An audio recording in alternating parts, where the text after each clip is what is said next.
Hey, got lid. Other people will hopefully show up for this stream, but we'll see. Um, Let me just share the tweet in the places.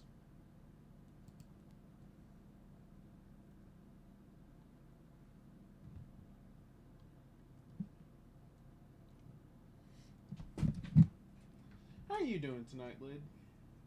I'm doing okay. I'm doing. You know? Yeah.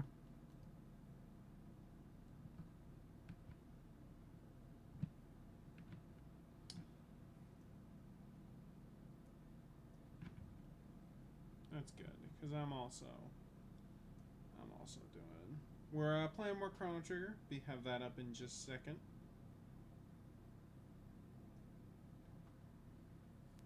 I told you that I played a bit of Chrono Trigger on the PS3. Yeah, you turned it on and then saved and then turned it off, right? Would you believe that even within that short span of time, it was like, oh, this might be the worst that the PS1 Super Nintendo game load time Yes, I difference has would. been. I know those load times are terrible. That I is was wondering, is probably that just the PS1? Oh no, yeah, that is the it's on the worst. PS3 version too. Yeah, they're long.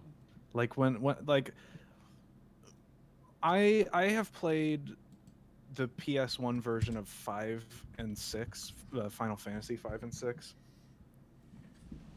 And And, even though a lot of people say that those versions are not good, I think Chrono Trigger's worse. well, the thing about Chrono Trigger is outside of the load times, it's better, but those load times are such a massive fucking problem. Like, also that version I think was originally bundled with Final Fantasy IV. Yes. Is the PS1 version bundled with Final Fantasy IV? Yeah, I thought that's what you were talking about. Or the PS PS3, I mean. the PS3 version is not bundled. The Of PS1 course. version is. Man. Yeah, because if you're playing on the Wii, you have a objectively, like, yeah, you don't get the anime cutscenes, but, like, it's just virtual console version. It's just better. It's just better. And I feel like the Woosley script mannerisms work very well for a game like Chrono Trigger.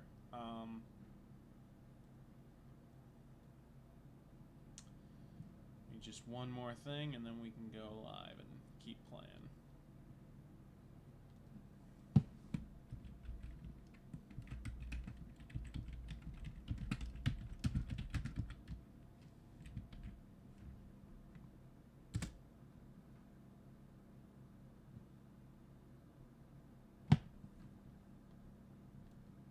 All right. Let's get this show on the road. Let me get Melon DS up. I mean, my official DS capture card and software. Of course. All right.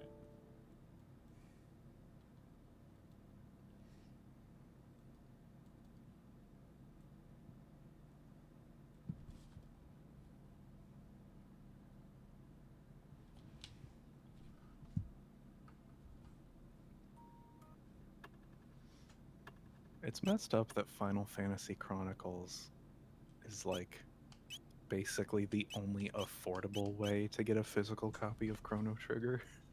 Yeah, because the DS port was expensive. Like before 3DS came out.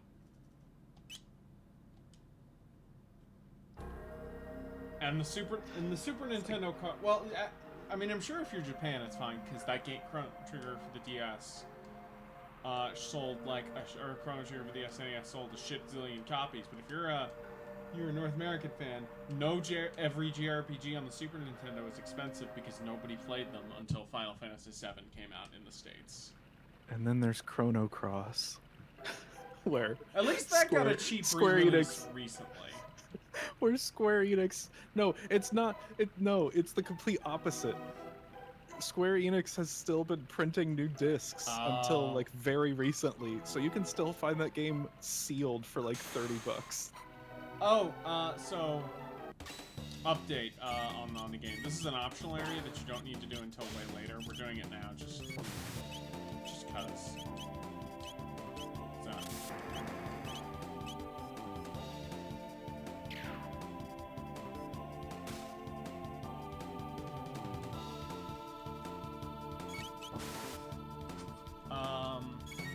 You know, I played a little bit of a sewer level today.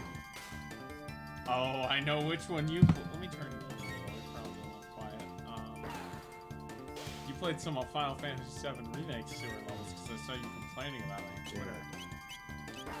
So like, I already told you, right, how like I thought it was really lame how many parts of Final Fantasy VII that are literally like a couple screens they turn into like an hour-long chapter. Yeah. The sewers after Don Corneo, where he drops you down, it's like 3 or 4 small screens, and they turned that into like a huge dungeon that's just a hallway of combat rooms, and they have you do it again. Well, why wouldn't you? Don't you want to do it again? Truly, no, I don't. I don't want to do it again. 600G. Okay. I have gotten to the point where Final Fantasy VII Remake where I just want to be done with it. I have turned the difficulty down to easy, and I am ignoring side quests, and the game is still having me do bullshit. What about Yuffie? Oh, you don't have PS5 yet. That's a problem for future Lid. I don't have a PS5. Actually, I know what the answer to Yuffie is. I don't want to buy the PC version. The answer to Yuffie is all cutscenes on YouTube. Yes.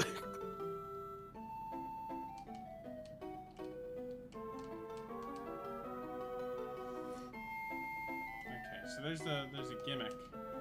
Where does it say it? Ah, yes. To this part of the dungeon. It's Eli's. I'm sad Eli's not here, so he can't complain because this is a stealth section. Basically, don't touch anything that would make noise. Fun fact about that fucking second time that you visit the sewer level. There's a part where like a dumb little gremlin monster steals an item and you need to go chase it. I didn't realize Yuffie was in the base game. No. Oh, I get it. I guess, you know. Yeah. That description is accurate. That is what she does and what she is. Yeah. But you fucking chase this thing and it plays like the fucking like escape music, you know, to be like, oh, you gotta go fast, it's an emergency. But the entire time that you're chasing it, you're like getting stopped by combat that you have to do because you can't like climb ladders and go in fucking vents and shit when you're in combat. And you're constantly having to go through like those Final Fantasy 15 crawl spaces very slowly while this tense music is playing and you're supposed to be chasing this thing. It feels unbelievably cheap for how much money is in that game. Hold on. Where do I? Because I know I can complete this. Did I miss something? Is there something in the other? Oh, great. These guys respawn. Like it really is just like every time in the original game that you would just move on to the next place, the characters walk up to that and go, yeah, but what's this over here? Oh, one of the bad guys needs our help. Let's inexplicably help him for the next hour. What's, I would say, the biggest problem with that game in terms of like disappointment that I did not get to, or that what was I gonna say? Oh, that the remake didn't elaborate on. You don't think visit any of the new sections, any of these sections of what's the city in the FS? Midgar. Any of the Midgar sections that were not in the original. You're still just going through the original sections, just elongated. You go up to the plate. That's true. You to do see you Jesse's do, parents. That is new. That is objective. That is probably the only filler segment in that game that justifies itself at all. Because it's new. Yeah. How do you feel about the added characters? They're mostly bad. I think the only exception is like the guy who gives you the VR missions that you do to get the summons. He's all right.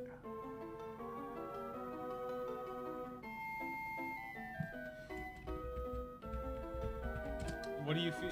So you're not a fan of the new soldier they added? The one that you fight like after you go to Jesse's house. Yes. Yeah, I don't even remember him. I mean, like I remember that he exists, but like I couldn't tell you like what are his character traits. What does he even look like other than just he's a soldier, so you know he wears the outfit. Hold on. I'm sorry, chat. I'm looking at a walkthrough real quick. Hello, Keep talking. everyone. This is Caleb Sim. So, You know, playing back through the original game a little bit, you know what I think is like maybe the worst fucking thing about the remake in terms of like what they're doing with the story so far? what? There's too much Sephiroth in that first part. I imagine there will be less in part 2, just on the basis of. They already ruined it, honestly. Like because you don't see Sephiroth in the original game until the Nibelheim flashback. Oh. And Yeah, I can just No, I can no. No, you're right. You don't see him. He's there, but you don't see him. he's there and people talk about him. You look at what you have to do. You gotta do something. I think it would be acceptable for them to move Sephiroth up to Shinra HQ, but like you can't go any earlier than that, because like for like the first 4 hours or whatever of Final Fantasy VII, you get little moments, right, where like do you know what I would compare Sephiroth to? What? They talk about Sephiroth in the first 4 hours of that game like the local kid who grew up to be like a star athlete or something. That's kind of how he is, though. He's like the hot shit, like best, and like because nobody knew about Zack, but he was the first class of the first class. Like that's it's such cool build up. Okay, there we go. And then suddenly, oh, it's like the biggest celebrity in the world just fucking stabbed the president, and he's nowhere to be found. And in the remake, it's just like, oh, you're hallucinating him like every 3 hours for the whole game. I feel like it'll make sense with the context that it is kind of. It's the game's first hint of this is a different timeline, idiot. Have fun. Anyway, we've made progress. Let's go. It's just like, you know how people have said that Sephiroth was the original Sans Undertale? I do not, but I get what you mean. I heard people say that a lot over the course of the past few years. And for a long time I was like, I guess? This is the game. Even having played like Crisis Core and a bit of Dirge of Cerberus and seen Advent Children and, you know, having been a kid who had friends when the fucking compilation was coming out. Oh. Yeah, we're just gonna auto heal Chrono here. Like this is the point where it's like, okay, no, I get it. Like just where, because I told you about that Patricia Taxon video that just came out, right? Yeah. She brought something up in that video that I had literally never thought about before. Did you know that Sans Undertale is never at any point portrayed with a flaming blue eye? That makes sense. His eye flashes blue and then yellow for like 2 frames as part of one animation, and for some reason, that one frame of that flashing animation where his eye is blue just stuck, and now that's how everyone draws him. And that's kind of what happened to Sephiroth.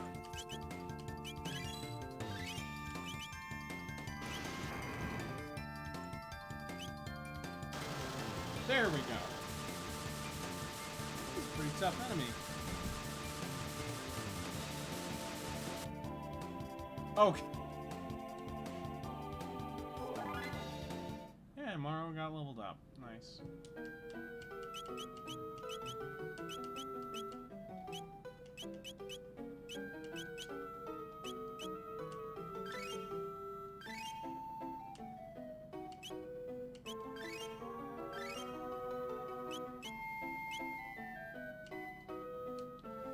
I miss when JRPGs had that like brushed steel background for the menus. This is the default like metal look. I changed it to the Final Fantasy blue because, you know, it's the Final Fantasy blue.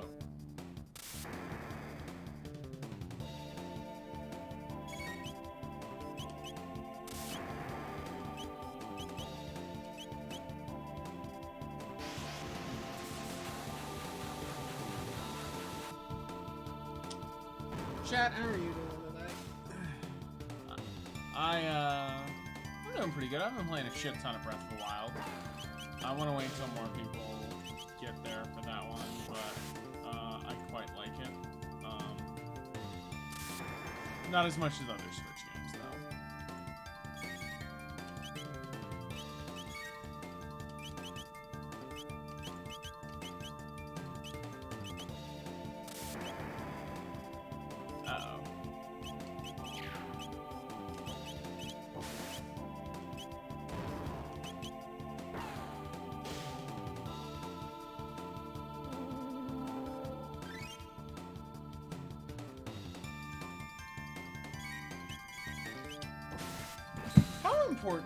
This is a very stupid ass question. How important do you think it is in RPGs to balance potion use versus healers?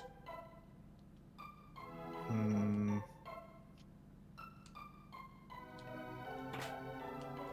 Thunderblade. That's a good one. I think. I mean, I think it depends a lot.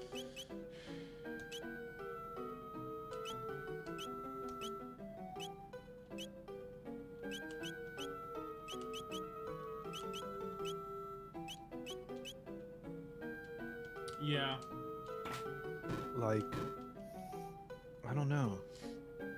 I'm trying to think. So that was the sewers mini area. Out of this leads to the delightfully named Death Peak, which we can't go fully up yet because it's an end game area.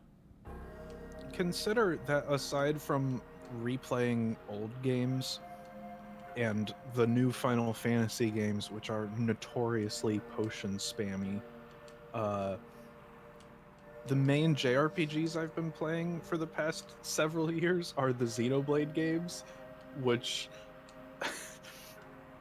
handle healing in somewhat unorthodox ways.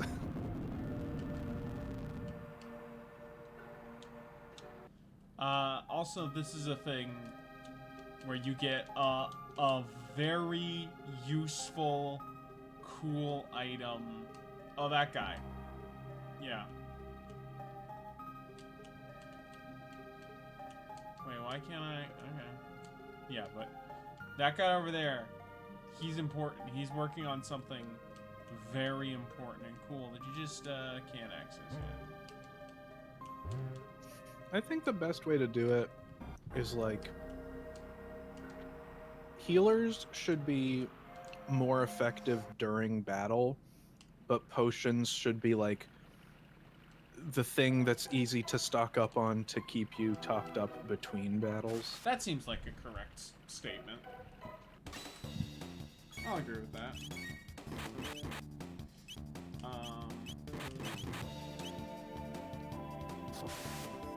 Get your wind slash guys through as much. I love that they bonk when they're close enough. It's like Gunstar Heroes with the knife, but way more goofy. That was the sewers area, by the way. We did all of it. We could do all of these fights, but I don't know. There's still more we're gonna do up ahead, so no real point.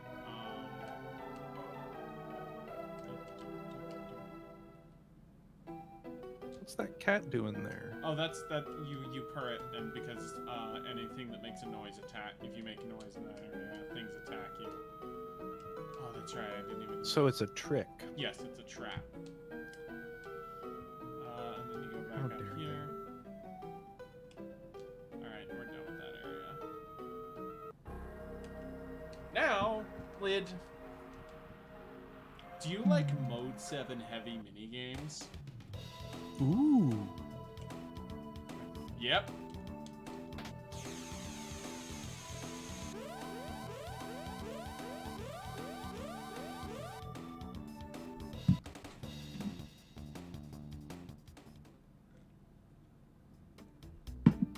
Hold it right there.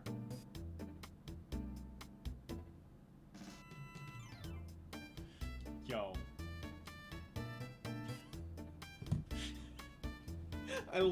All post-apocalyptic sci-fi futures need at least one random greaser.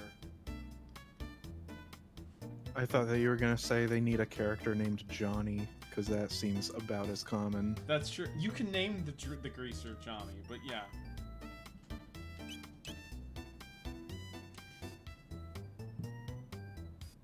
Yep.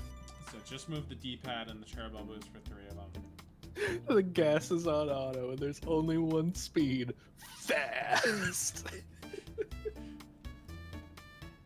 Bro, he's the man. If he can't do it, no one can. What is this? Winning does that to Johnny's hair. Fucking Bro. Super Mario Kart commercial.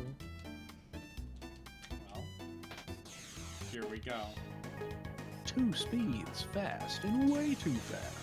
So the trick to this one is, because he'll boost at the end, so you gotta save until...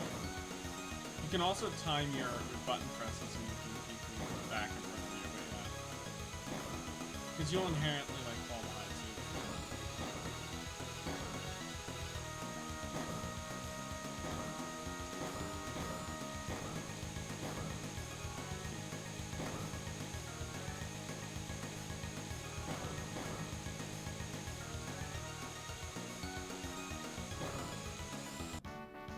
We did it!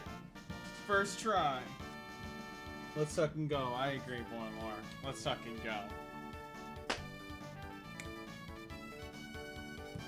I don't know if that's even what you're responding to, but, you know.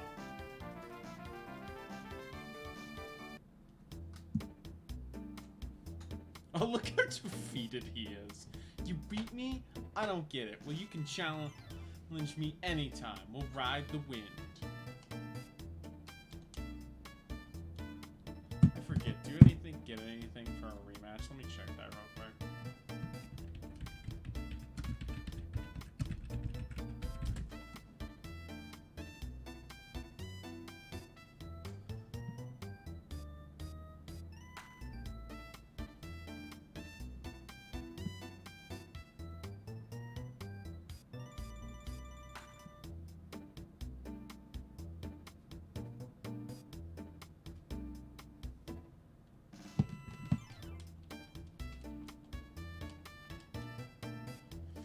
Anyway, we're gonna go back around, just because I want to go through this area because there's stuff here, but...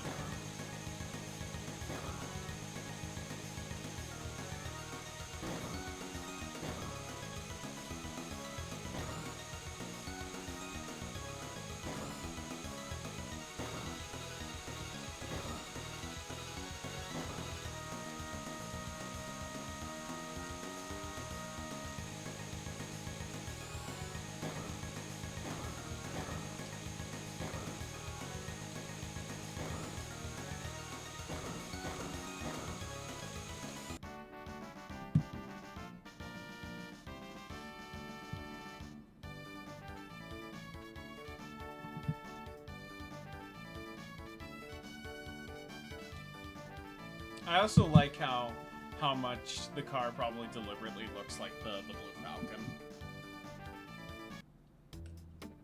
In its Mode 7 sprite form. No way that's offensive. I suppose. Anyway.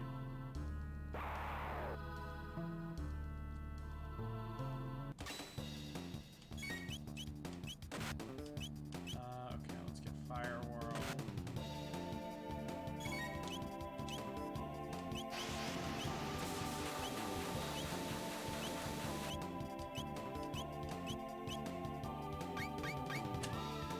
That's great. Oh fuck, they're parasites, I forgot.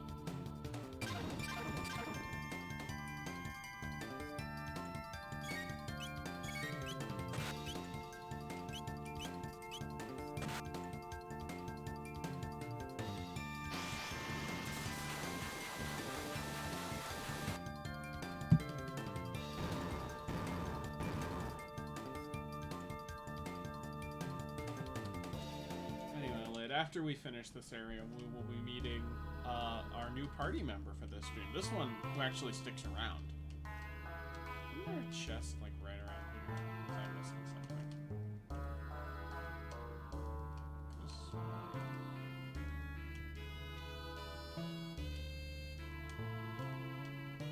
Yeah, it's basically just a straight enemy gauntlet. Oh shit, I forgot to heal.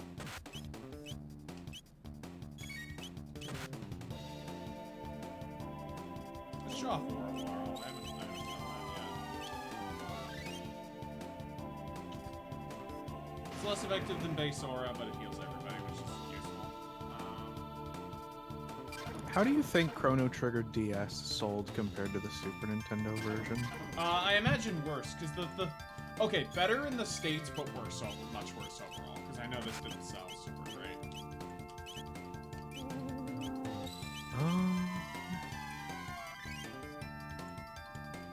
Oh shit.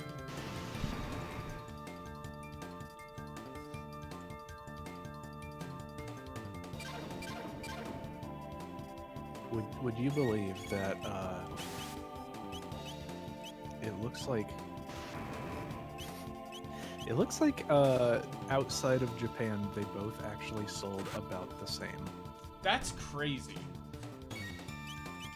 Well, they did sell full price for the PS remake, which probably didn't help, but it's still just like... I'm curious how this sold compared to the DS and GBA remakes on...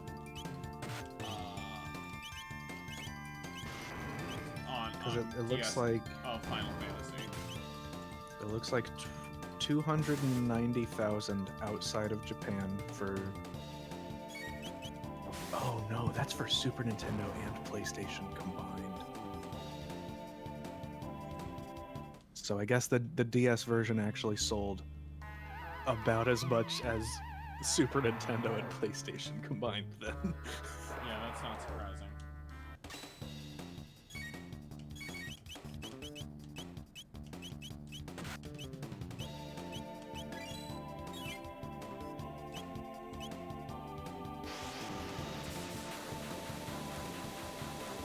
Is that going to do damage because it's yes? Okay, right. Again, these fuckers are immune to everything that's not magic, so... Did you know that they made a Satellaview game of the racing? Did you know they made an OVA for where monsters hang out at the Guardia Fair the night before it happens? That's weird. Yeah, it was in the 90s. It's super weird and obscure. I think I saw it in VHS quality. Oh, come on! Okay, I'm just running from this one. I don't give a shit.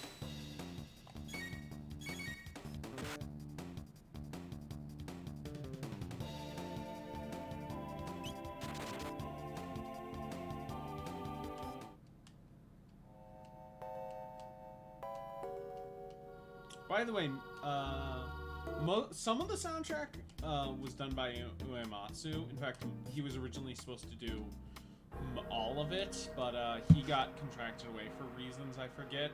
So most of this is done by the guy who did Xenogears and Mario Party 1.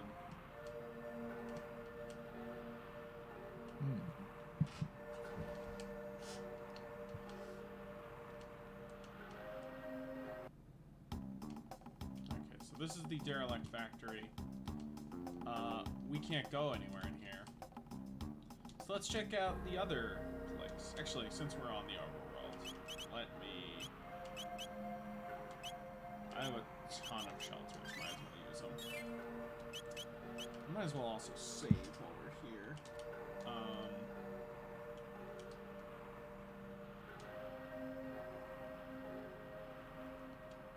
It's not the save button.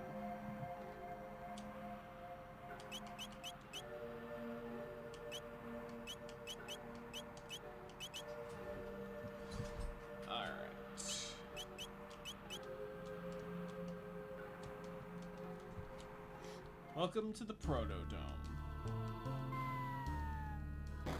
Oh, lovely. You know what I think is a mechanic that would help? Goddamn. That would help this game. Or a sequel to this game that I would implement. The ability to switch where your party members are standing. Yeah. Because it's so much of this is position and double tap, so having to arrange your party's position seems like it would make sense. You don't need it in this game, but it would be nice.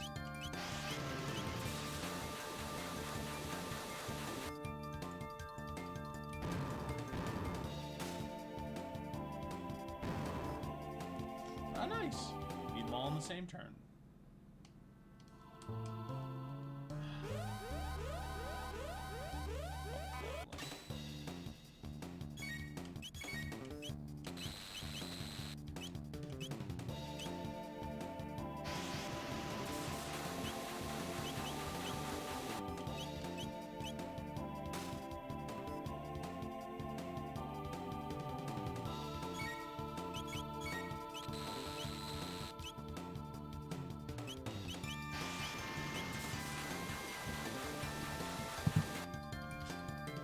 It's kind of a shame that Toriyama, because of the nature of his series, like, you only got a little bit of his love for overly complicated machines in Dragon Ball. And obviously Dragon Quest is mostly fantasy, so you don't have much robot shit in there. So this is kind of the most you get of that specific. Do you think Blue Dragon has any of that? No, I've actually seen a decent amount of the Blue Dragon anime, so I'm pretty sure no. Because it was on Cartoon Network back in the day.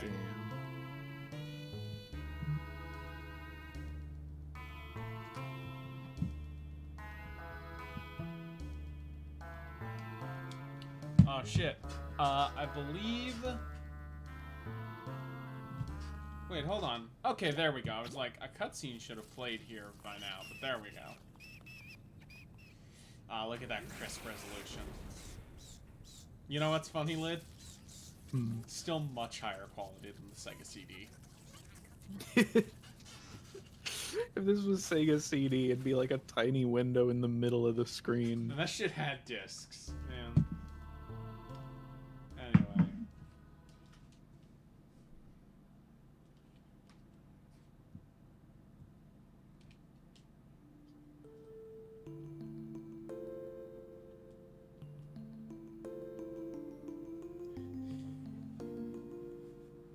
So, fun fact, it's not a human's fault, but we'll get into why the robots are attacking people much later.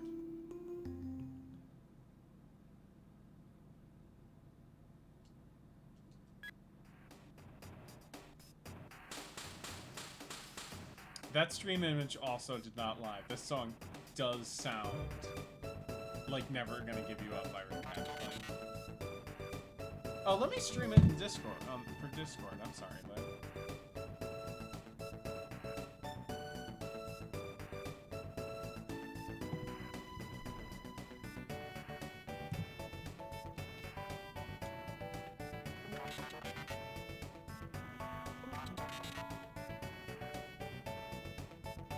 I think this was actually the first video game that Yasunori Mitsuda composed for. It's a really good. I think I prefer.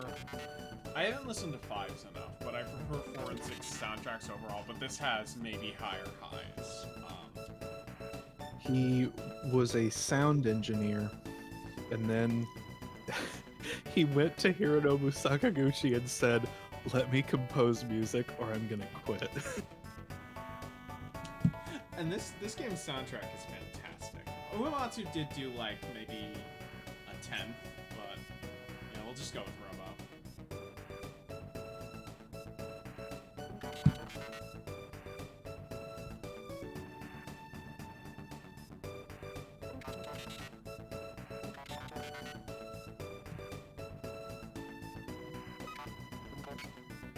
He's still been working on all the Xenoblade games.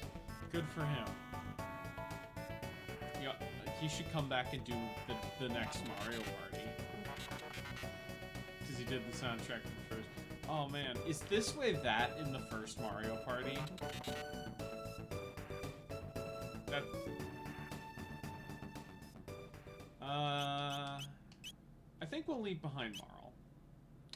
Well, because Marl's gonna get a lot of use in the next dungeon, and I want to. And Luke is very good for the boss fight up ahead. But yeah, so I love Robo's run animation.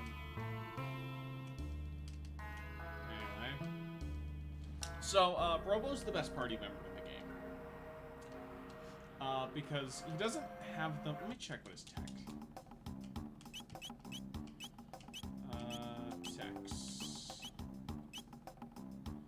Robo has Rocket Punch and Cure Beam, but once he gets 5 TP, he gets Laser Spin. Robo is good because he has the best multi-hit healing and offensive capabilities of anyone in this game. So you want to screen nuke or heal everyone instantly? Robo's your guy.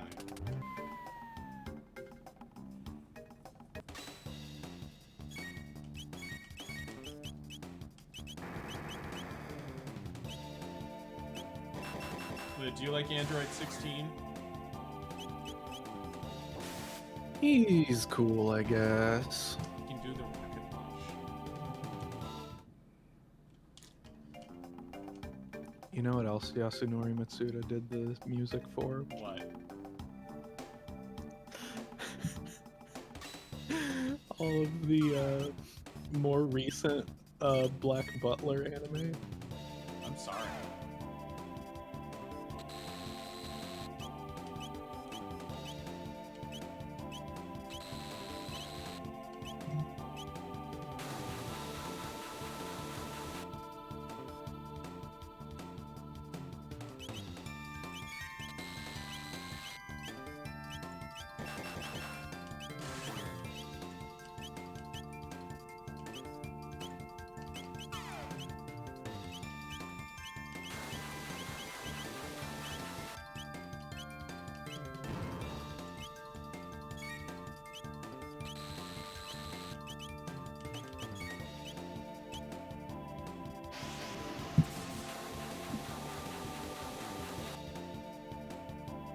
So this is, I would say, one of the first, well, I guess the month, this is the first big dungeon of the future, because we've had a lot of, like, areas, and, like, challenge sections, but this is our first, like, actual real dungeon in the future. That's a pretty good one. Yep.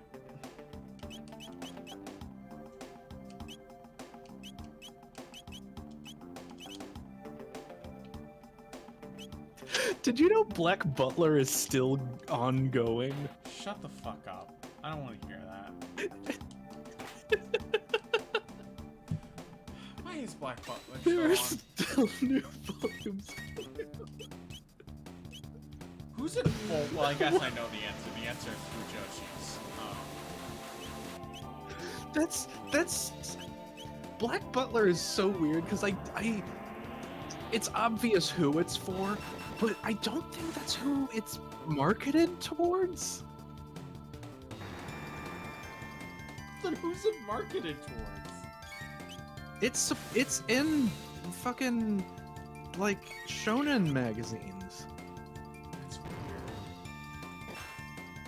Well, I guess they need to branch out once One Piece is starting to drag down the tail, so they need as much variety. But still, that's been for years. So I don't know. I hate these new slime enemies. They're very annoying. They just take hits, but they have low HP to compensate. Ooh, laser spin. That's a very good one. How many volumes do you think there are of Black Butler? At least 20, easily. 32. Why am I not surprised? That seems like a series that like should have like ended around a dozen volumes. Oh, come on.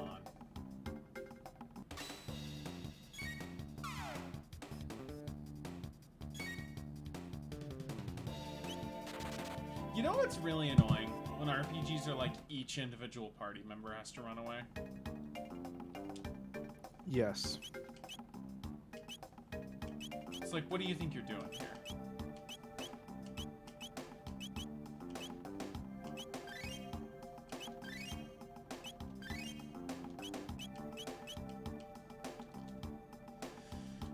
Just want to check out both sides real quick, see.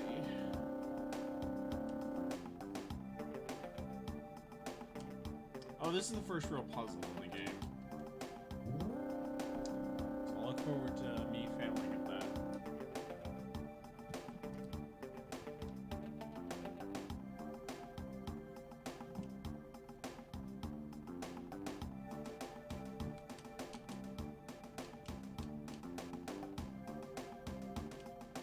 Oh, thank God. Okay.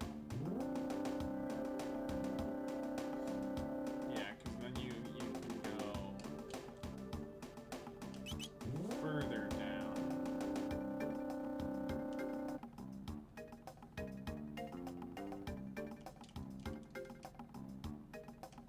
That's just a barrier. Okay. I think that, like, final section is where the elevator is where the main objective is. So it's a question of how to get to there. But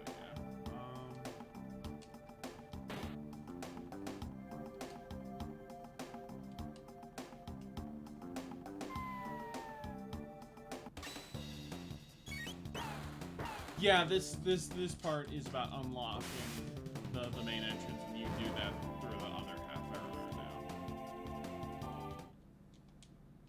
Also, something interesting to notice is that Robo has 3, and he still gets more. Look forward to that.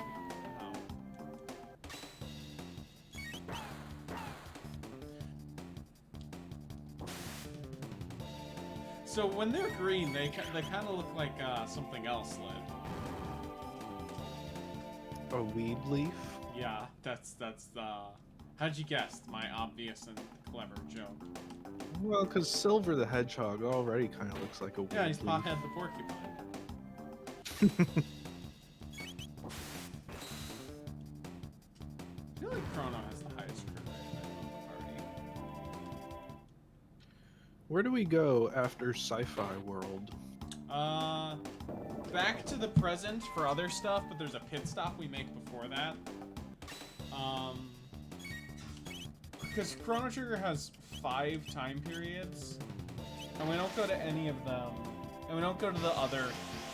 One of them we go for in a little bit. We're probably not going to hit by this stream, and then the other one is like a third of the way to halfway through the game. So.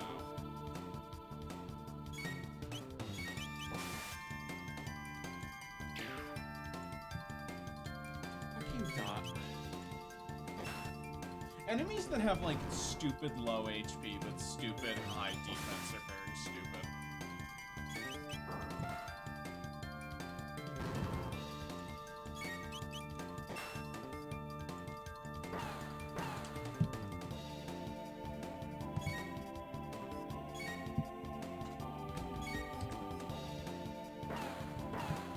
I watched a bit of a Linus Tech Tips podcast, specifically because he talked a bit about Fantasian the like iOS only JRPG from Mistwalker. Oh, how is that? Apparently, at a certain point in the game, enemies start casting spells where it's like, oh, they are immune to damage until you attack this shield 20 times. I think I'll give, because Chrono already has good speed. I think I was at one point kind of worried that maybe we were missing out on something with that game being trapped in Apple World, but I think I'll pass. Oh, we got, that's right, Robo.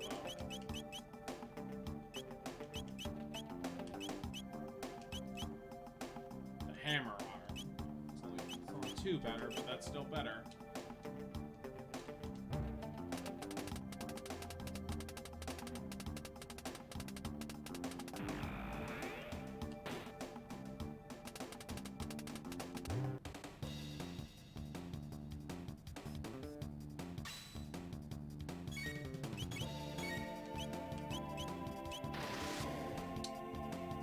I love this animation. Just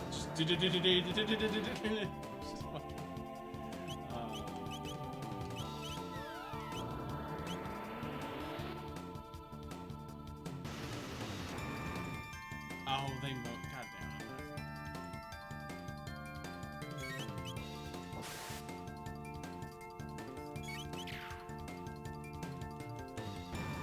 We're just mashing the A button.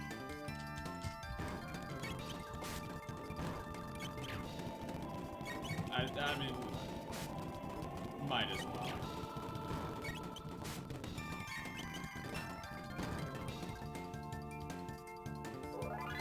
Nice. Chrono and Robo got a level up.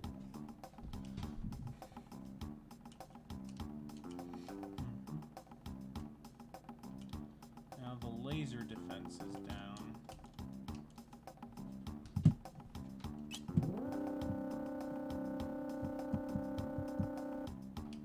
Oh wait, we can go even further down? I didn't know that way.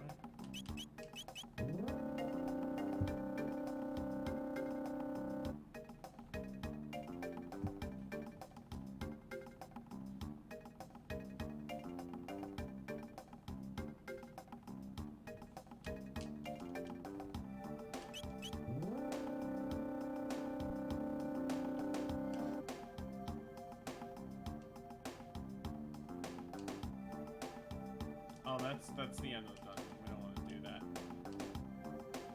So we're just...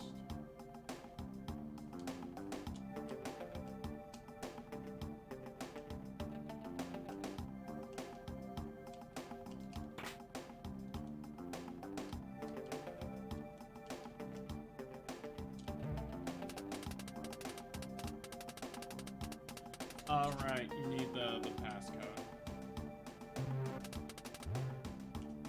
And you get the passcode. That's right. I was wondering when it's like a when do you go back? Okay, that's fine. We've done all we can on this floor, so.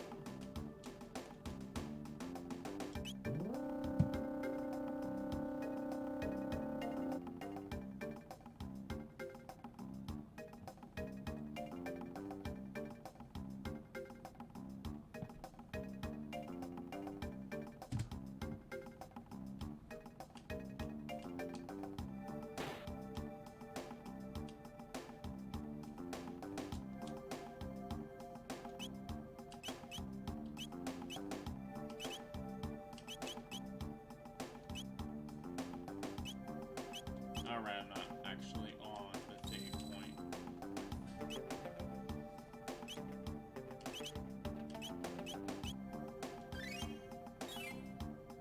What if they made a Chrono Trigger remake and just completely ditched the Toriyama style?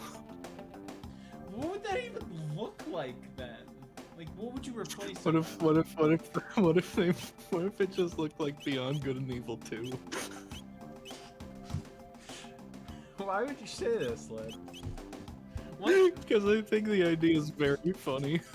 what spurred on that idea of what if Chrono Trigger I don't know. looked like that We're face? just like, I'm just looking at this like, you know, Gorgeous art. gray and brown apocalyptic techno wasteland, and I'm like, this is giving me some Beyond Good and Evil 2 trailer vibes. Yeah. Damn, what if? I don't think any version of Chrono Trigger will have a swearing monkey. Oh, that's right, you gotta move. You never know. You're right. Can't put anything past swear.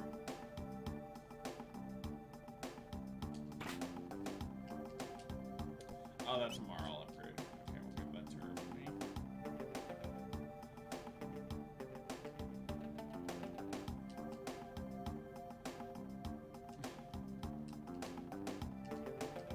That button looks like it should be pressable.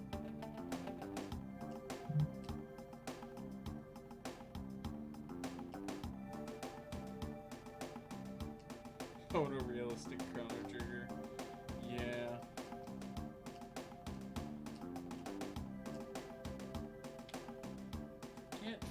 What if Square Enix hired the man? I'm seeing. That's the worst part is that I'm seeing what that looks like in my head, and I don't like it.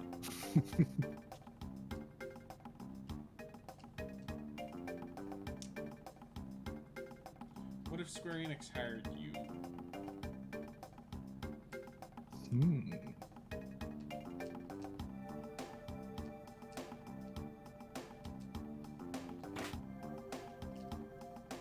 okay, we got a mid-ether. That's pretty good.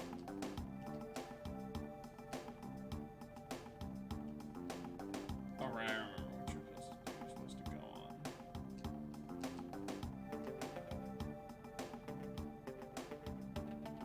Oh, and the crane moves us, and it's like, now go through Gauntlet.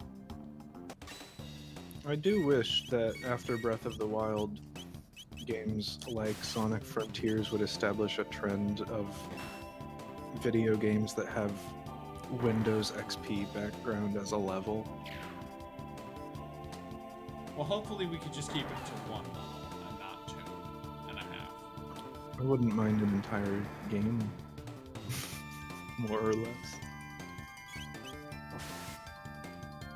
We got 6th gen with all its water. I think Grassland deserves its time in the spotlight. You gotta make a way to make it feel compellingly climactic, though, you know?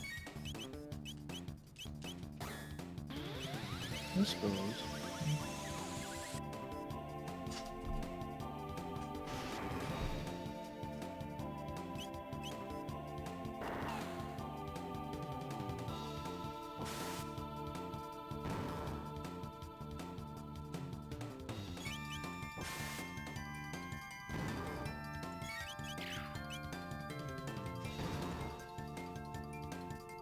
And I think the next room is like, here's 5 robots.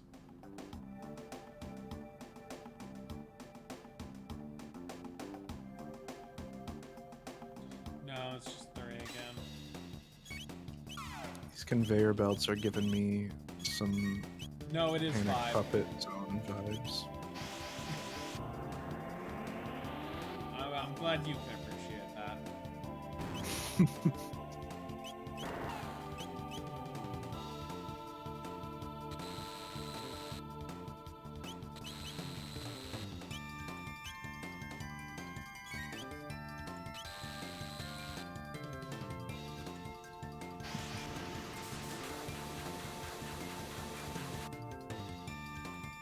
You know what these robots remind me of?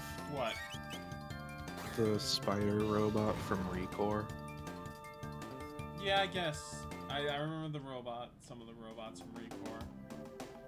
But again, like you're the only person in the world who ever beat Recore. Yep. All 3% of players or whatever who found the fucking levels that unlock after you reach the final area.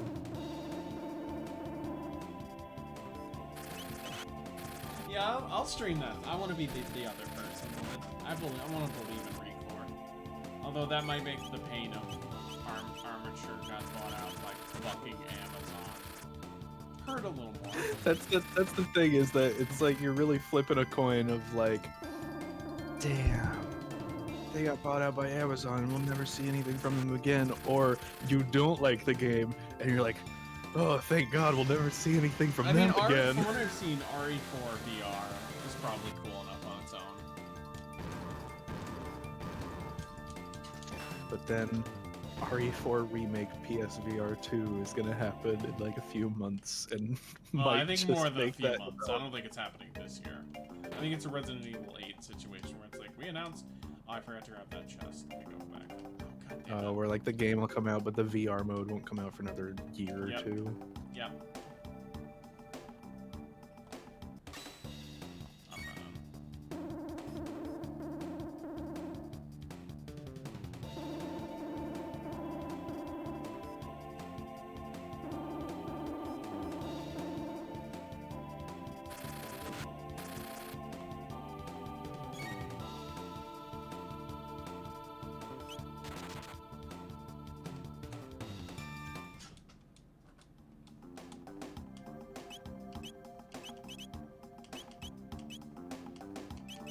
We're gonna want to try and use potions as little as possible for reasons you will see in a bit later, so...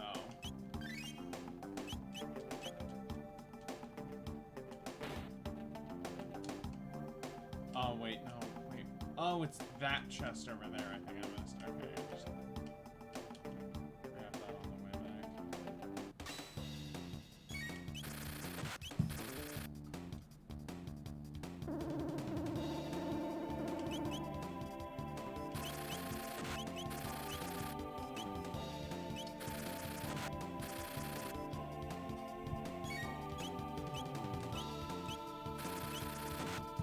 I like that these guys are just bug. Not even beetle, just bug.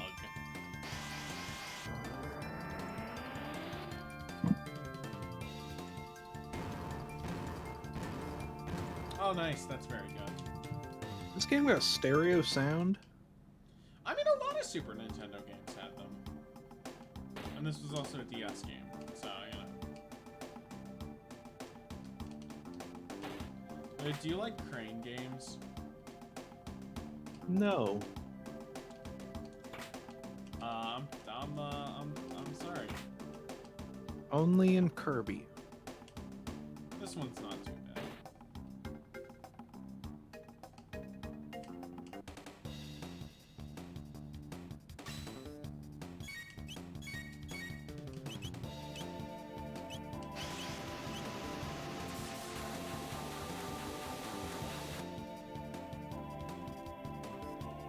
Dang, we're starting to consistently deal enemy damage in triple digits and double. That's a good feeling. We will be hitting quad digits, Led. I don't know if you can hit 5 though.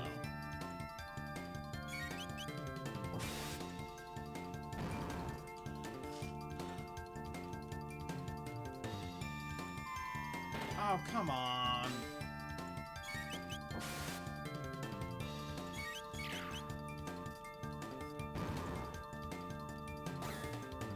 That's a really good punch. Just BAM! What's it According to a forum thread, it might actually be possible to deal more than 9,999 damage, but the damage number that shows up on screen only goes up to 9,999.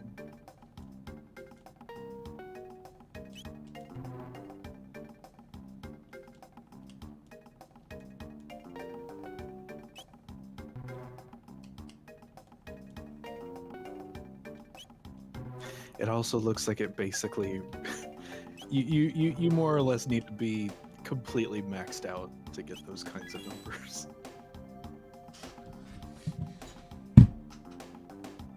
That's good to know. Okay, that removes the barrel from the equation, which is nice.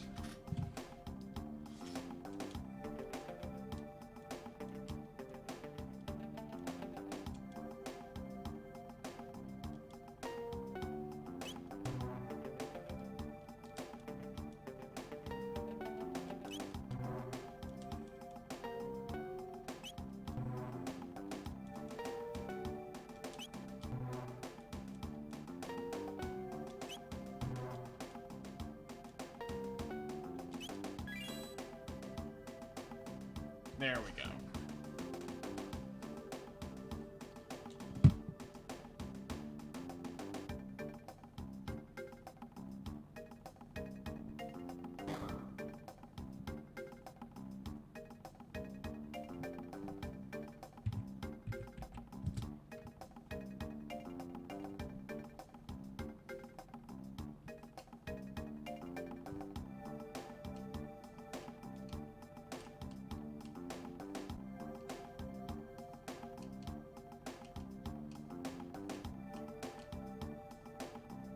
Nice, we did the dodge. Let's go.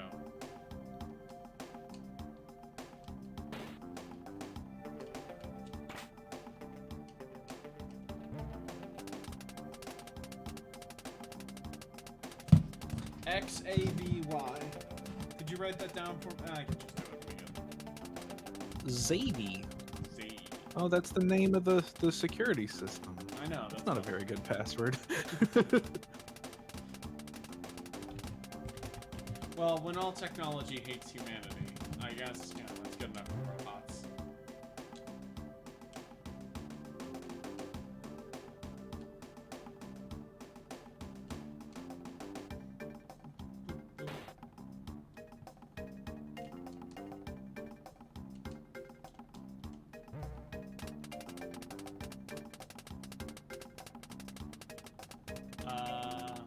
XABB.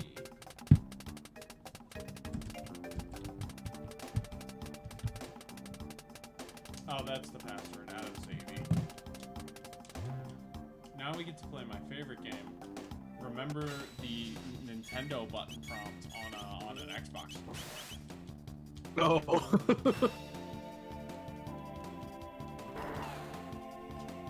I think that's everyone's favorite button prompt. Oh, yes.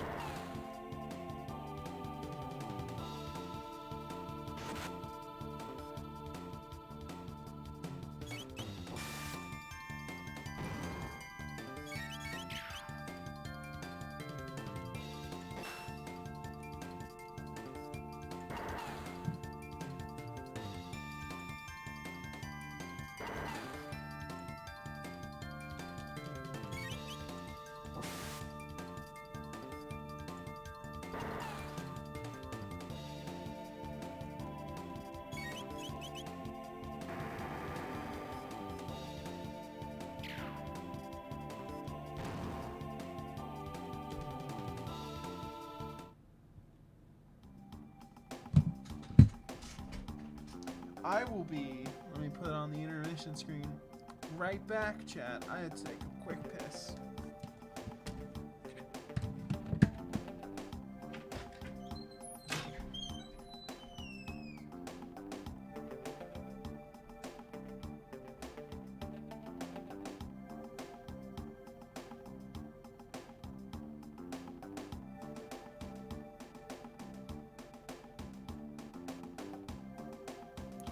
Chrono's just chilling.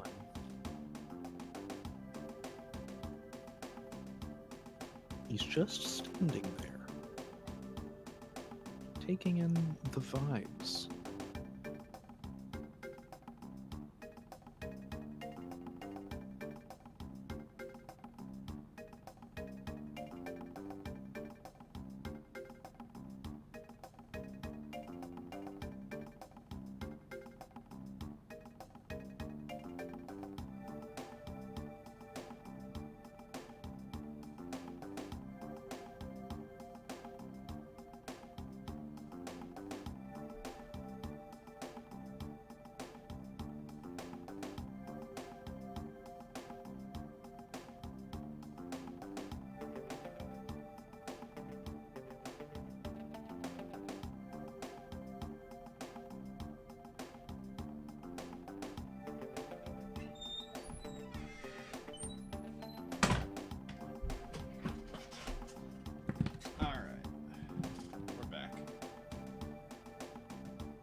Let's hope we can get that chest.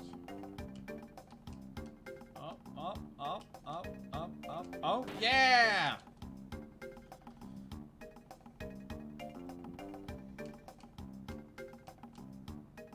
You got through all the bugs.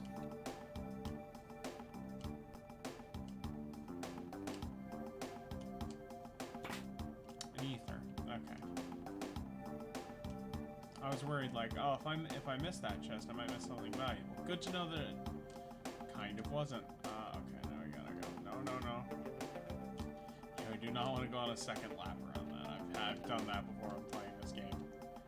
It's not very fun. This is a very good song. I think it's one of the songs Uematsu composed.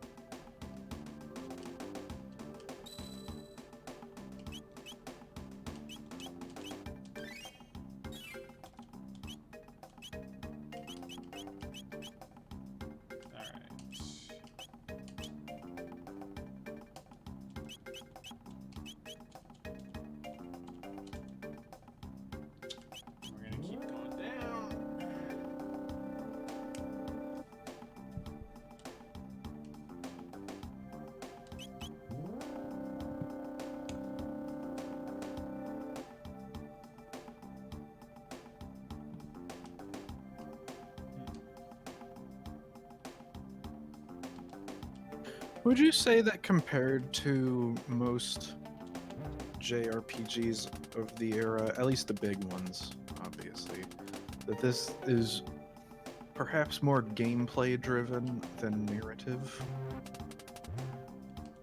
I would say there's still definitely a narrative focus here.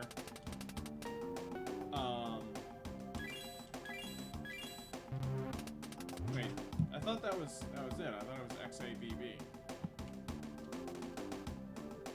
No, it's XABY.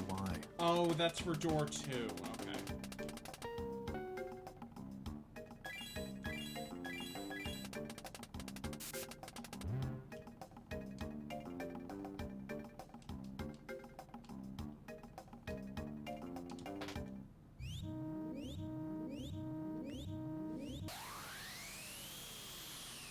Self-destruct sequence time, Lid. It's pizza time. Dun, dun, dun. Come on, hurry up.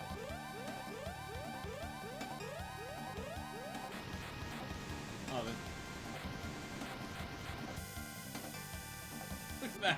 that is fucking. So do they like vault over him? I presume. Oh, Either that or duck between his legs. It's like, oh shit, okay, I'm all still. I think elevators shut down, yes.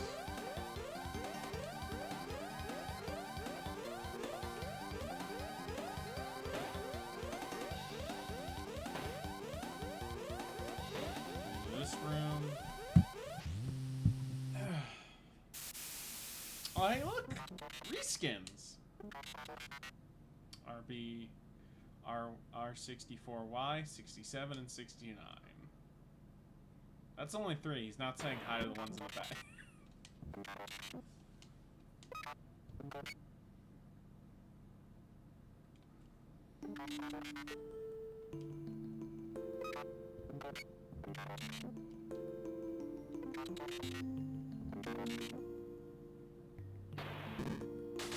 Oh, this is... Damn. Yeah, no, this is a brutal beatdown.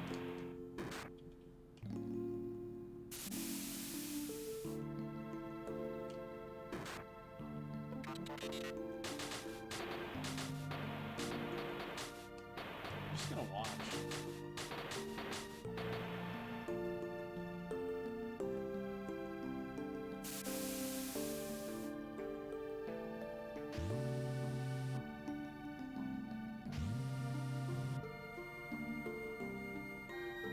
Throw his ass into the trash. Damn.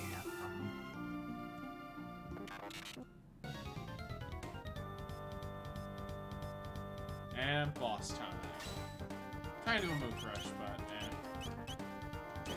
So the reason why I wanted to have Luca here instead of Marl is that while we do not have a healer, Firewall Whirl is way more useful for this fight, so.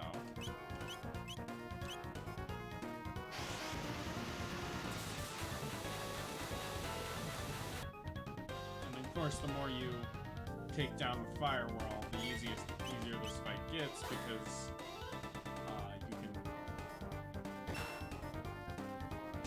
more quickly. You take less damage from the other robos.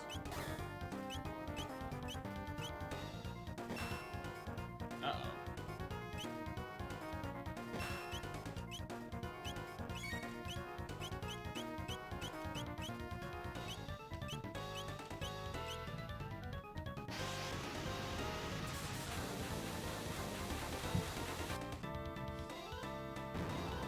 There we go. Okay. They've been owned. They have. Yeah, going back to your statement earlier, I would say this is definitely one of the most, like, mechanical-oriented, like, oh shit, okay. First down party members, it's fine. We have enough revives.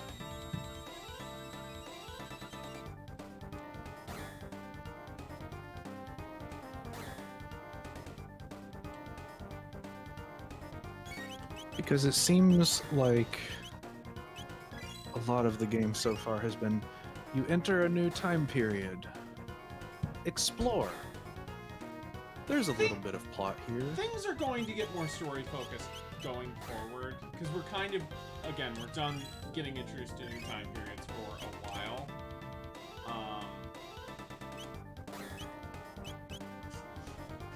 But it's still, like, pretty focused. But we do start actually getting, like, character stuff for the main cast to do in the next main chunk. Because basically we've been going all of that. But now the rest of the game has a grounding for its narrative, which is how do we stop Lavos? And what is Lavos?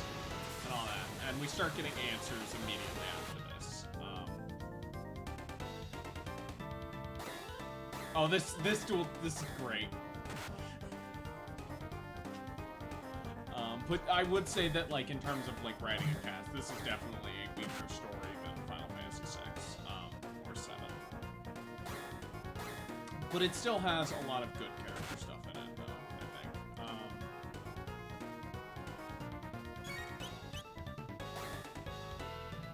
Come on.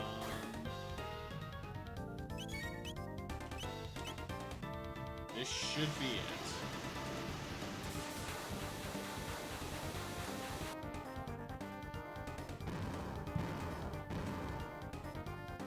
Boom. Oh, nice. Robo. Oh, he got stuck. Because they were gonna send his ass to the incinerators. Okay. Oh, this is. I love that they fucking drag him. That's gotta be like at least like a couple miles abstracted, like. It's like pushing a car. Yeah. Shh, don't try to talk.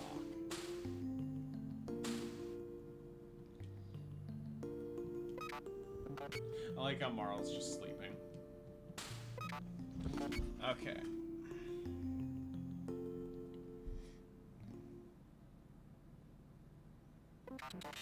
Good morning.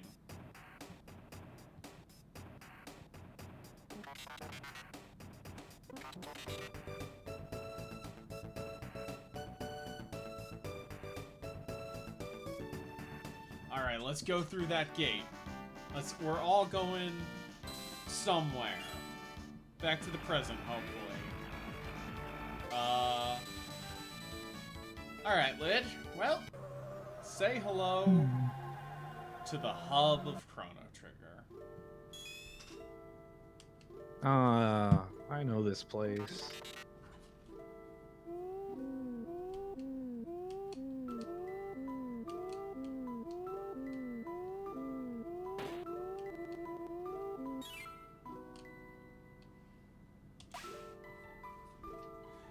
Ah, more drifters. He says more, but you never meet other drifters in this game.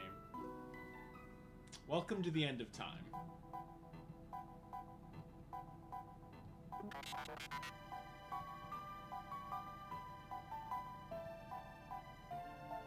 How'd he get here? We will get an answer for that, but later.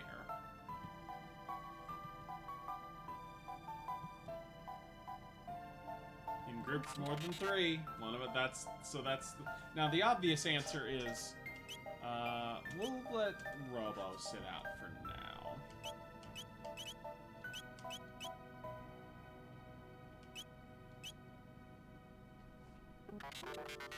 Because he's not going to be super useful in the next dungeon, but we will be switching back into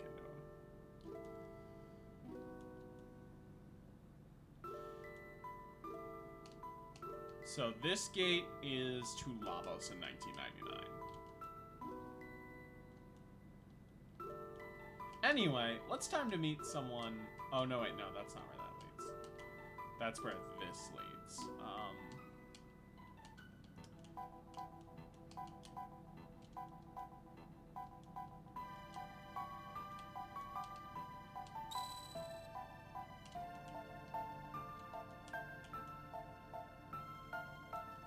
Okay.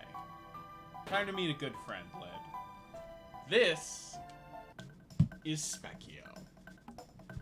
He's epic. So, Specchio is a phonetic spelling of the Italian word specchio, which means mirror. His gimmick is, well, he does 2 things. 1, he finally teaches your party magic. But 2, every 10 levels until level 50, he gets a new form and a new boss fight. His level 1 through 9 form is a frog, a little tiny baby frog. This is his 11 through 20. And then we'll see his 30. Anyway, we gotta go. Okay. Clockwise along the wall. This is always super fucking finicky.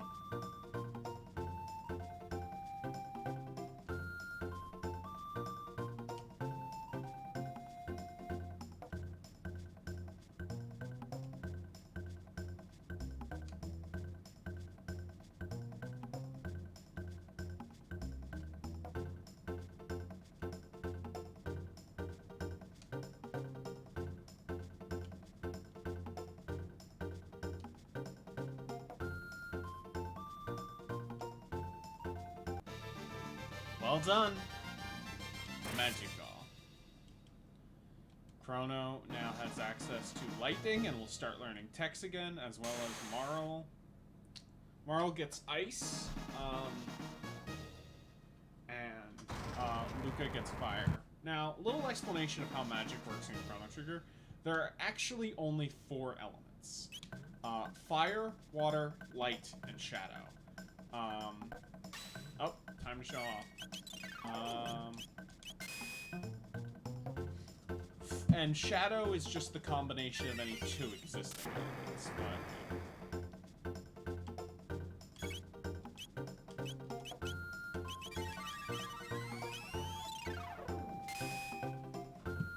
Also, he can do all of the basic elemental attacks back at you.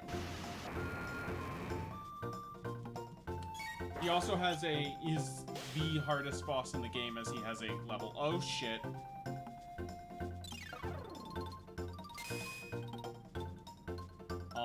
A level 100 form.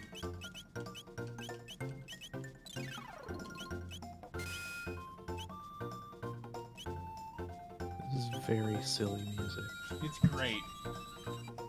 This is the God of War's theme.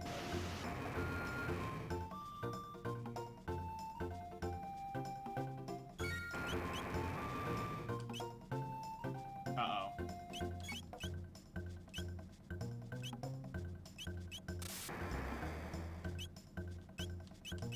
He sure is attacking frequently. So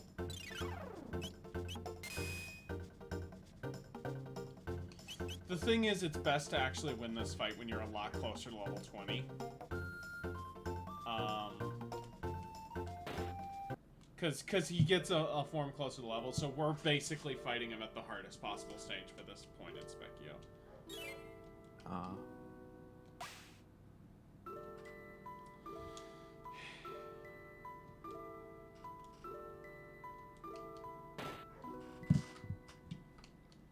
Alright, let's go back.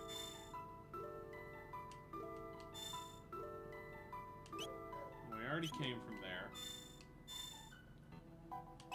No point in going there now. We'll be going there much later, though. But 65 million BC.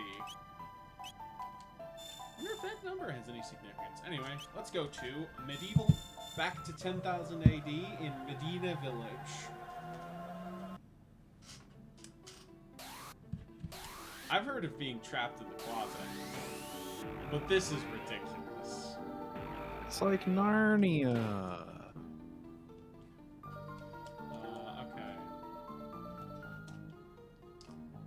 So welcome to, oh, magic? Humans used to be able to use magic, remember that, but,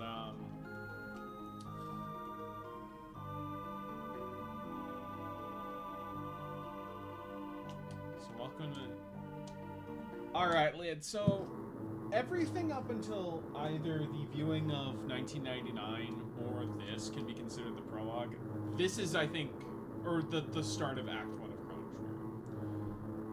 Because everything before that can be considered a prologue. Because now, finally have an idea of where Magus came from. 600 years ago, the leader of the Fiend Lord's army, Magus, summoned Lobos. So now we have a clear goal.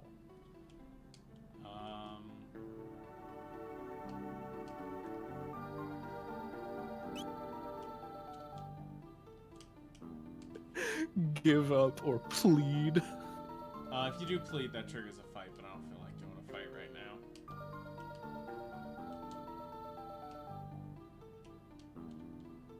No stinking...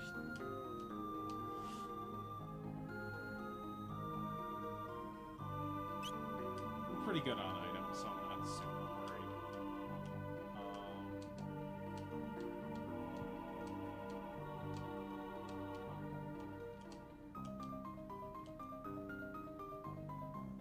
Oh, it's... got a speed capsule. Capsules? What is this? Dargon Ball?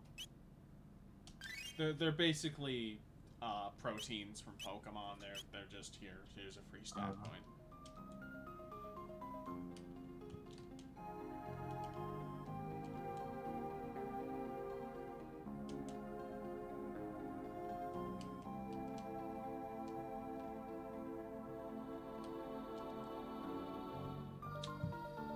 Only magic can harm it, which is why Robo is not in the party. Oh. We'll give that one to Luca.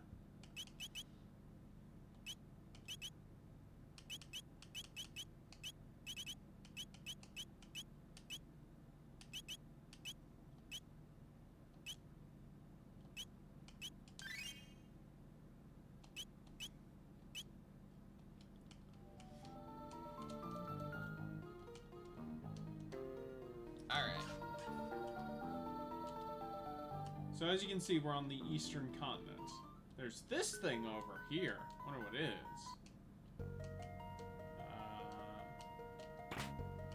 Mid-ether, nice. I forget what this is used for, but I know it's definitely much later.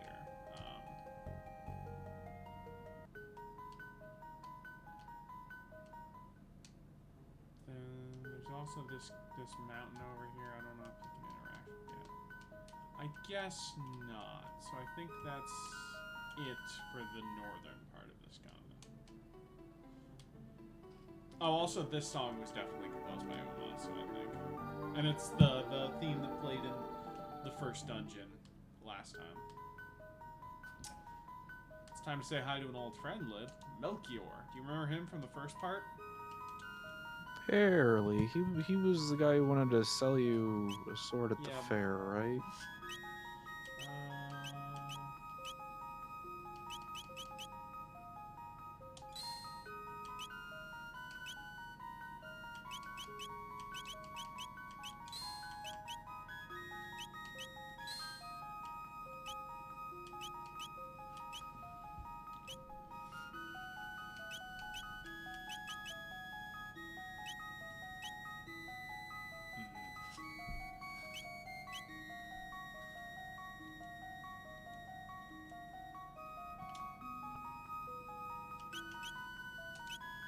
Also, I forgot, since he's not using it, we can take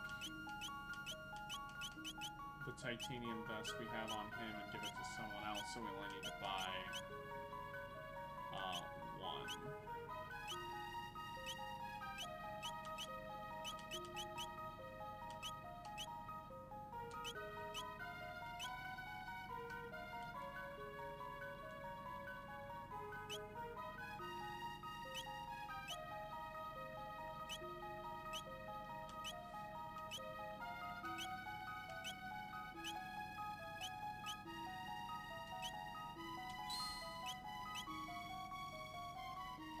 And then we can also equip Marl with that. There it is, the bandit's bow.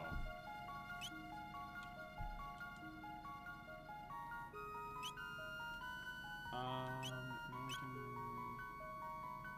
Crimson Blade... I don't know if it's worth that much. I think Plasma Gun is definitely worth it, though. Oh, wait, I already have one. Lol.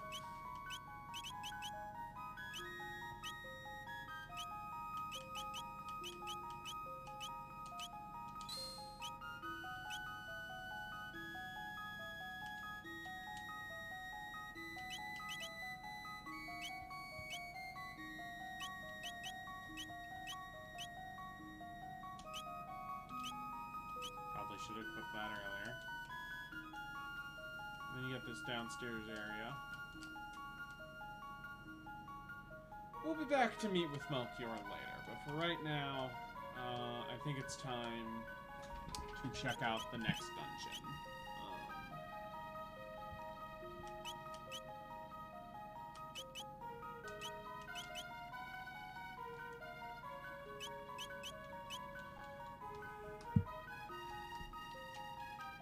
Welcome to Hekran Cave, also known as Magic Tutorial.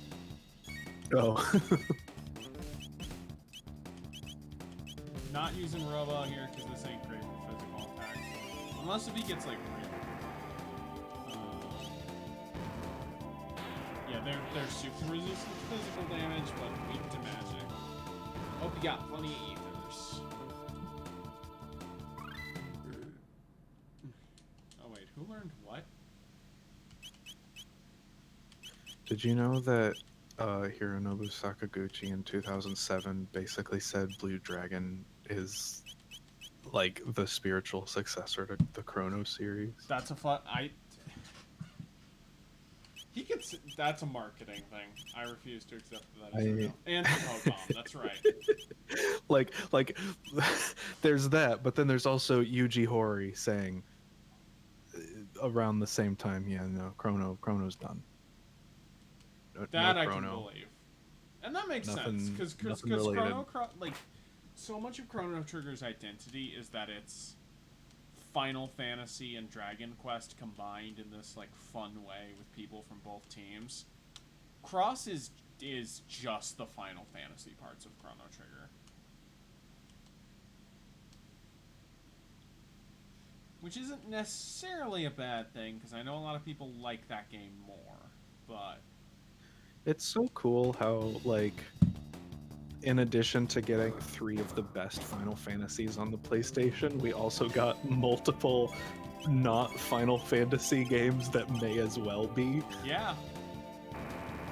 What a great fucking time for JRPGs. It was arguably the best. It's either this gen, the best. I mean, PS2 was pretty good as well because you had Dragon Quest. PS2 was good, but I feel like it was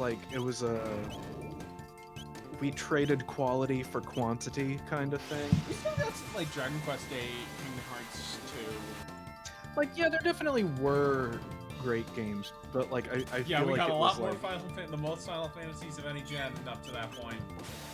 But how many of them are as good as? I don't remember asking you a goddamn thing. How you doing, Spencer? I told you I'd come on for a I little know. bit. I don't know.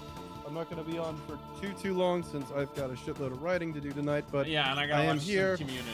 But you know, how we going on? yeah, You know, I have to do that too. we're about 2/3. It's gonna be a. Yeah. I've seen that show so many times. I'm thankfully I have going not, to be able but to we'll see. I'm sure it'll go fine. play Dark Souls while watching it. Spencer. Mm-hmm. Lid is watching The Simpsons for the first time. They just finished season 2. that's true. You're a fucking stone psychopath if you watch The Simpsons like in order.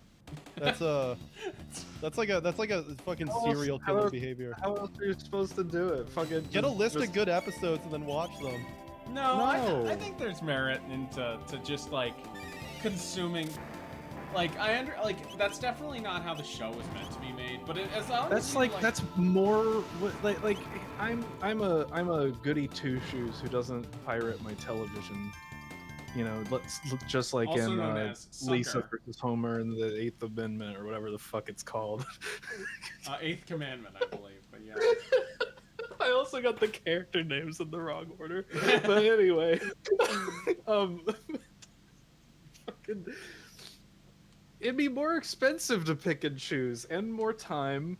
Just buy a season on either the online store or on DVD. You can get a, or you can get a Put it on and what Disney happens. Plus happens. subscription and then just watch them Oh, all. I don't like that. I don't like subscriptions. Yeah, because you 'Cause, forget like- about them. Yeah, because you forget about them, and I don't watch enough TV to justify Yeah, this them. is the most. You TV say that, but Lid if has you watched in if you years. spent like 5 months, like 6 months watching The Simpsons on Disney Plus, it would still be cheaper than fucking buying all the DVDs. Well, I mean, I'm not gonna buy. Like, I'm stopping once the show drops off. Yeah. No, But, I mean like, including but, if like- you just buy the good seasons. but like, it's. I think there's a merit I to don't, just like. I don't like. I don't. I have my principle. I think it's interesting to just like. I know we have trauma from watch, but I think it's in I like, because that show has like every 2 seasons it's very different, and Lid just finished all of season 2, so Lid's about to get to the actually really good stuff. Although season 2 is pretty good. Yeah, season 2 is good stuff. It- Very some really strong episodes. The show starts to go beast mode in season 3. Yeah, season and 2 is when they figure out, okay, what even it is The Simpsons beyond. Like, have you seen any of the Tracy Ullman shorts? I'm just curious. Angie forces me to watch them sometimes. They're okay. I feel like I've probably like watched some out of curiosity. but, Okay, like, you know the long enough really, ago, I can really remember. early rough episodes of season 1? What if it was even Yeah. rougher and earlier? Are they like black and white pencil sketches? No. Well, like, you just, but they're like a more crude and some, because they were made for shorts for like variety TV. I actually have never seen the Tracy Ullman show. I just know that was a thing that aired on the TV in the 80s. Andy, when are you going to play Dark Souls 1? Because like this year. You're gonna reach like new heights of bullying you. Oh, well, If, see, it's funny about you say that, because it's not just bullying me. It's also all of my friends who have different... Because Dark Souls 1 is probably or at least the Souls games are definitely the most contentious games in my friend group. For example, Spencer, you're on a call with someone whose favorite of the original trilogy is 3. We're not starting this argument now, I'm just letting you know where we're at. I mean, like, if I'm being entirely honest, I like all the games, like, at a bare minimum. Like, I put, like, 80 hours into 3, and I'll probably do it again at some point. But yeah, it is, by a comfortable margin, my least favorite Souls game.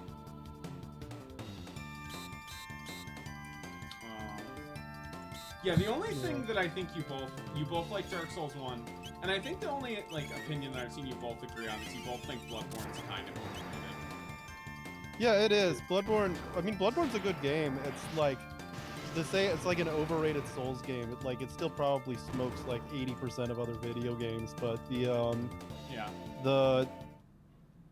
the people, like, the way it's talked about, it's I don't know. I wonder, do you think it would a have lot shallower? Do you think it would have that exact same reputation if it wasn't PS4 only? I honestly think even if it just came out a couple years later, people wouldn't be so.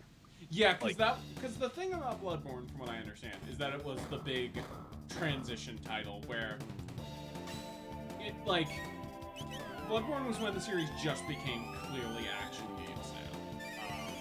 Yeah, and that's my problem with Bloodborne and 3 is that, like, the Souls games are, like, not amazing action games, and, like, if you like them is to like them as a whole and kind of appreciate the world that they present to you and, like, the just relentless hopelessness and the exploration. And Bloodborne is like when they hard pivot into just, like, yeah, you're dodging at the right time all the time now, basically. They kind of pivot back in Elden Ring, from what I understand, more to a excellent. Yeah, I'm really excited to play Elden Ring. Elden Ring's a very good video game. It is now Yeah. Liv's favorite, like, FromSoft game easily. It's like Also, maybe my second favorite. Well, I would yell game, at you to period. play Armored Core, Spencer, but they're not on any modern consoles, so I can't judge you for not playing Armored Core. Yeah, no. I also, again, I don't really play video games aside from FromSoft games. Well, those are basically, so- FromSoft games. FromSoft games, as in, like, FromSoft games, capital F, capital Yeah, G. no, like, no, they might have different mechanics. They are capital F FromSoft games. No, You know, I know, I've- but, like, as the, like, you know, when people say FromSoft games, Yeah, they I know what you're the saying, Souls and stuff. I'm saying you're wrong in excluding Armored Core from that list. Oh, Yeah. are we gonna be like, good Kingsfield? You gotta play Kingsfield. Yeah, you might as well. I throw think Kingsfield in there, Kingsfield too. are one of the PS1 FromSoft RPGs got mouse support for the in like one of the PS1 emulators today. This boss is pretty cool. Lid, do you like ATB bosses that are like don't attack when they tell you not to attack? That's this I guy. mean, they're fine. I just think it's weird that the game is introducing what is in Final Fantasy a tutorial Oh. boss this far through. Oh fuck. I just realized I forgot to heal before the boss. I'm just gonna reset since I think I saved. Yes. Oh, by the way, Spencer, if you haven't already, could you retweet the stream? And let people know you're on here. Yeah, sure. Let me just. I don't have anywhere to, like, put it, I retweet know. it. All my accounts are locked. I know, but you know. It's the principle of the thing, I guess. Where's the How Yeah. many dot hack games came out on the PS2? like probably 7. Yeah. Oh, by the way, Spencer, I've been playing a ton of Breath of the Wild. Is it good? It's pretty good. I feel like it's a pretty good my take is basically in the camp of it's a really cool new foundation for Zelda. I miss dungeons though. Yeah. I mean, yeah, that seems reasonable. I just hate the fucking railroading in, like, Zelda games a lot. Like, in, like, the Ocarina and Beyond ones. Like, I like Ocarina, but, like, all those games just so aggressively Ocarina's fucking fine, 'cause railroad you. it's less bad about railroading than especially Skyward Sword and to a lesser extent. Because at least then it's like, you can still do some of like early game is pretty railroaded, but you can do some of the dungeons out of order in that game still too. popular. But I guess there is a point to do some of it earlier so you can play Goron super early, but that's not Yeah, no, yeah, no, the fucking, I was about to say, no, Ocarina of Time really only, like, comes together in the second half, but yeah, it is, like, the best kind of example of that type of, it's like, it's pretty good in that regard, but I do think that, as the games go on, they just get more and more, like, it feels like I'm just, like, jumping through hoops, basically. I like Twilight Princess a bit more, but I get that. Oh shit, I should not have done that. I think it's wild Yeah. how close to a modern open world game Wind Waker is, and how late you need to get through it before it lets you Yeah, that's explore. true. They take their fucking sweet time letting you unlock a lot of that game. Like, it's basically not like once you start getting ready for Tower of the Gods, they let you go where you want, but you still don't have any abilities that you would need to actually do anything. How much shit in that game do you need the items you get in the Earth and Wind Temple? What I know that, like, the hammer unlocks a lot of stuff, and And then the hook like shot obviously I don't even remember what items do you get in Earth and Wind Temple, because I know, like, don't you get like the fire and ice arrows from like islands just in the world? I think so, yeah.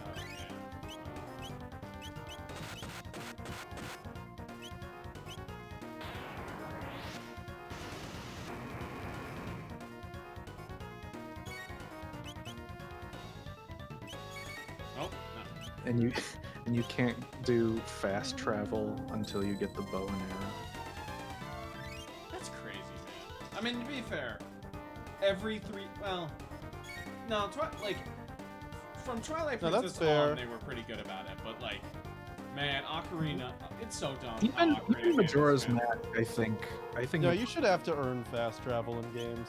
You No. should really have to No. fucking earn fast travel. That's like one of the best things about Dark Souls 1 is that the game forces get- you into the Metroidvania until the game like No, I sprawls think out too far. I think DS1 is handles it well. It depends on how built in and how much stuff you can do in between before you get fast travel.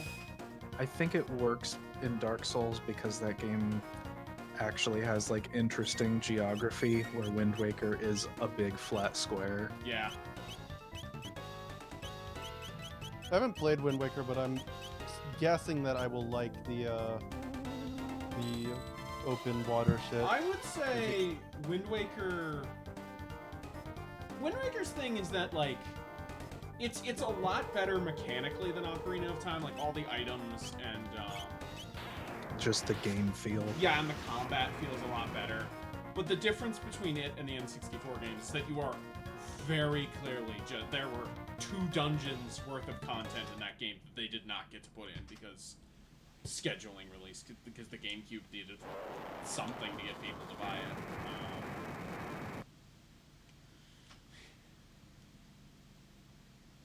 Didn't that come out in January, Lid? What, Wind Waker? Yeah, I think it was January 2000 in the States. I mean, anyway. Wind Waker came out in March 2003 in the States. Okay. So one thing that's very important to be able to do is that now that we're back to the main area, you can unlock previously used gates. So you want to do that before you get to a point where you need to use it.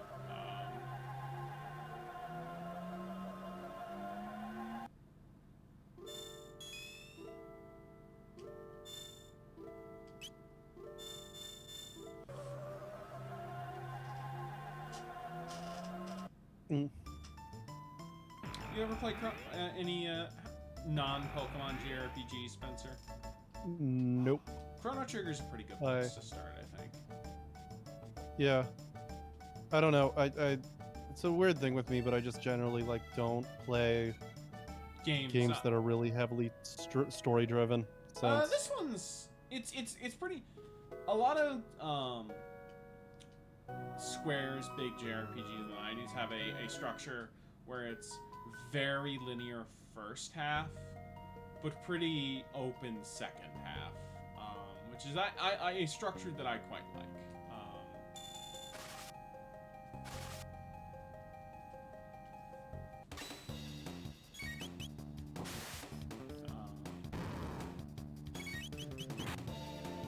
Oh, by the way, Spencer, something that I want to talk about. I am now caught up on the current Kid Cynical season. Oh, nice. Partly as a plug, but also partly just some I list. It's interesting to have a Get Cynical season where you're not completely in contempt of the source material. Yeah, no, it's a nice break. For context, do you know which season they're doing this season? Is it still the Max Landis one, or is No, it something it's John else? Green. They're doing John. Oh no, that's almost as bad. No, John Green, straight up, like, we had to watch and read a bunch of his stuff, and some of it's really bad, but some of it's like fine. Yeah, they like, read The Fault in Our Stars and then watched the adaptations of Paper Towns and Looking for Alaska. Like, I don't think he's quite as much of like a despicable human being as some of the other characters covered, but I think he's about as cringe. Yeah. I mean, he's cringe, but like, he's he writing for knows teenagers, his way. at least. He knows like, his way around like a book in a way that like he's working for an other audience. people we've talked about that's at don't least really. more- I'm not going to say he's like a good writer, but he there's a works, baseline level of competence there. Yeah, he works in the content stuff. He is writing for 14-year-old girls. Yeah. And yeah, I'm excited for there will be a Crash Course episode, and that's probably the one this season I'm most excited for. How many more books do you have in adaptations left? Because I think you're almost caught up. We have one more adaptation to do, and I think I'm gonna make them read like An Abundance of Catherines or something, and Yeah. then I think that'll be it since it's just like a mini season. Yeah. Then I've got to start putting together the Crack.com season. I am very unfamiliar with that. Like, I know the gist of what it is, but I haven't like used it, and I'm not familiar with most of the authors, so I'm interested to see how that season goes. Yeah, I had to like interview a bunch of people, and I still am gonna like reach out to a couple more people to see if they want to do interviews or stuff, since I wanted to get like kind of a ground level look at what the website was like behind the scenes.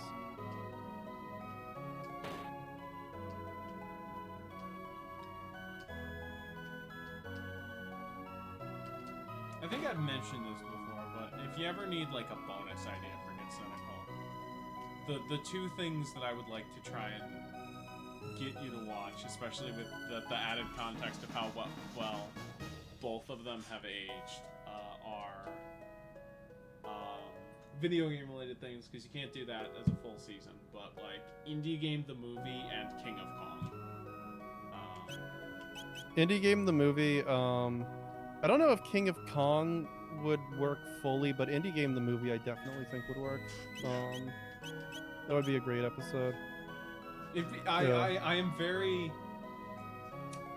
So obviously you go into that episode being like, obviously Phil Fish is probably the crazy guy, but Jonathan Blow says some things in that documentary. He's the brain guy, by the way. I'm like, Yes.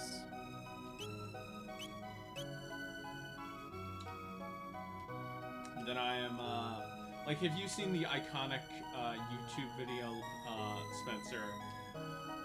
Jonathan Blow sits alone in a dark room for, like, X amount of time, complaining that people played Braid the wrong way, or I believe is the title.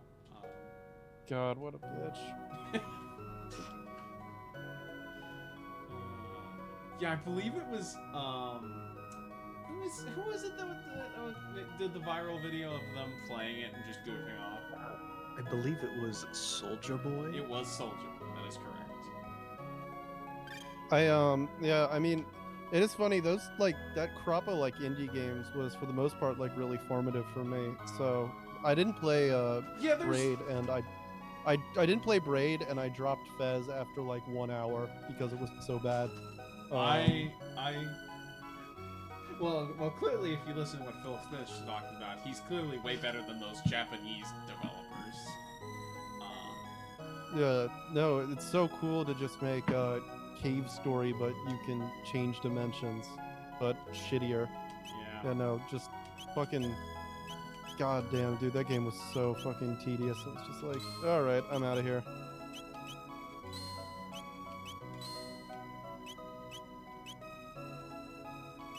What if Super Paper Mario, but you spend the entire game climbing moss on walls?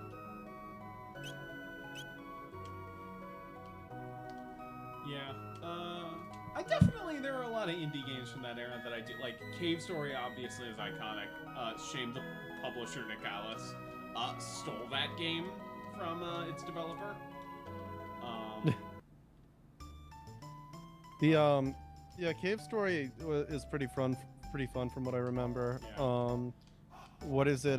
Binding of Isaac is obvious, like, all-timer. I've still only played Super Meat Boy, but I'm definitely intend to do a Binding of Isaac. I don't know how many endings I'm gonna try for, but I figure Binding of Isaac... No, but yeah, Binding of Isaac is genuinely, like, one of the best games ever made. Like, insane how just, like, much depth there is and how much, I'm you know... obviously probably just gonna play the re-release. Yeah, the re-release is better. But, like, obviously, but yeah, yeah, Super Meat Boy is a great game. That's a lot of fun. Yeah. I don't know how it holds up, but I really liked Hotline Miami when it came out. Hotline Miami 1 is very cool. Hotline Miami 2, I know people are very I never even on. bothered with that one. Because it's it's kind of doing the Blair Witch 2 Book of Shadows thing of, we're being a cute meta-narrative sequel on the original. Aren't we so clever? Because it's about a guy who I think it has multiple playable characters, but one of them is definitely a guy who played Hotline Miami and wanted to do that.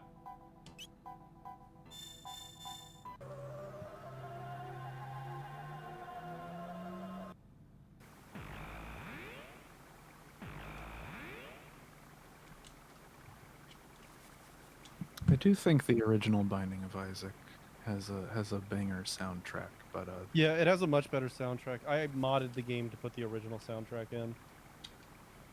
Lid, would you recommend doing that for the stream?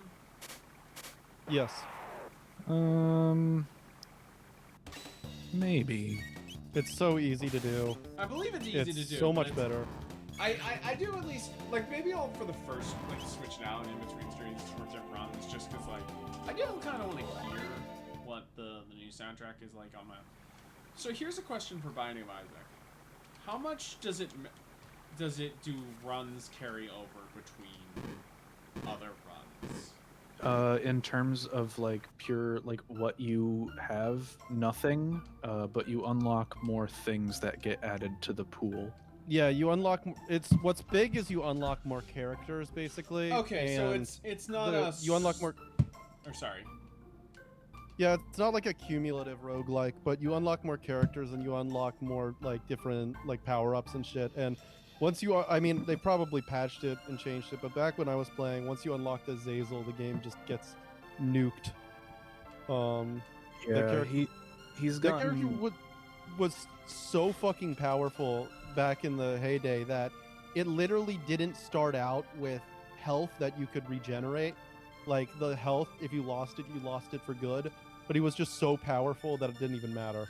Yeah, he has been nerfed a bit, but, like, the concept of the character, where you just start with, like, a poor health pool, but a really like it's obviously nerfed compared to actual Brimstone because of its short range, but like you start with a ridiculous weapon, and that is kind of enough to get most runs off the ground. Yeah, no, you Uh, start with that beam, and you basically like, and the fact that you can fly too and have extremely high mobility means Yes. that like, you basically like if you get hit at all in the first couple of levels, like that's on you. You're a fucking idiot. And then you can usually get regenerative like hearts, and then like if you get like 3 hearts for him, like you've won the game basically. Oh, well, I guess what I was gonna ask is how much does it matter if you play the game from a fresh save file or not? Doesn't really matter. Okay. You know, you unlock shit. You can unlock shit pretty easily. I would say if you've never played the game before, you probably should start on a fresh save, just Yeah. because you will not only unlock items, you will also unlock. Well, I didn't harder mean bosses downloading and save. I level just meant variants. I just meant it wouldn't matter if I like played the game before streaming it. It wouldn't matter. Okay. If I play it on Ye- free. Yeah, you can unlock like harder like the level variants. Some of the bosses get more fucking evil. I never got to like the true ending where you fight like yourself basically, but I got like pretty far as endings go. I think I got to like a little bit beyond when you have to do like the boss rush stuff. I killed Mega Satan back when like maybe the first DLC had come out, and Yeah. after that I've just been burnt out on it. I've gone back to it a little bit when the DLCs came out, but not It's much. so also lame just thinking about the 10-year later follow-up to Super Meat Boy's an auto runner. It's like He did a spiritual sequel to it too, and apparently it sucked. yeah. Mm. Yeah. I mean, I guess if you It's- want like just pure mechanically, even if it is a bit ooh-woo, softy, but like Celeste, from what I've played, is good if you just want more at the very least, if you want more mechanical Super Meat Boy. Oh wait, that's the wrong. Yeah, no, Super Meat Boy is like one of the best like controlling and feeling platformers ever made. Like, it really taps into like the Super Mario 3 just level of like laser Yeah. precision mixed with brutal difficulty.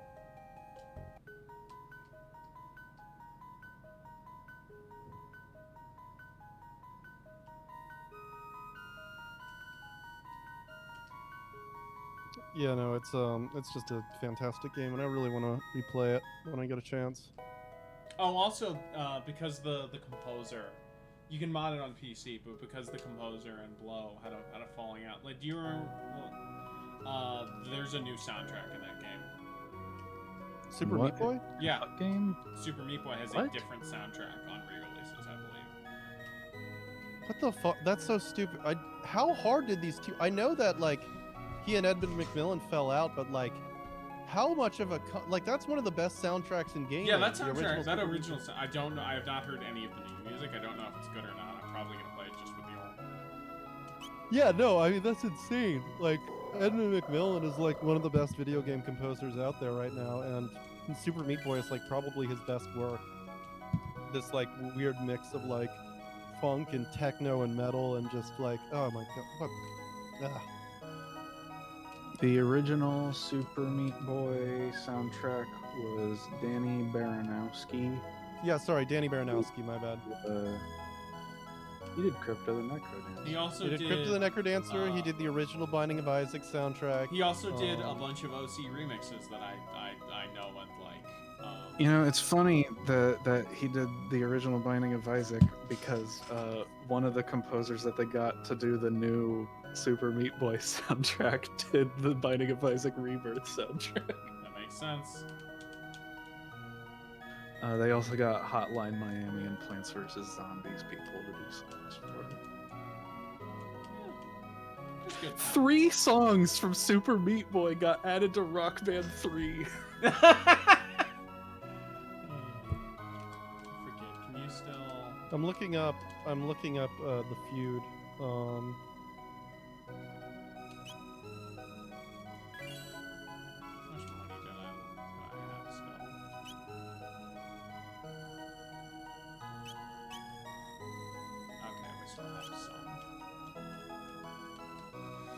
Yeah, so I.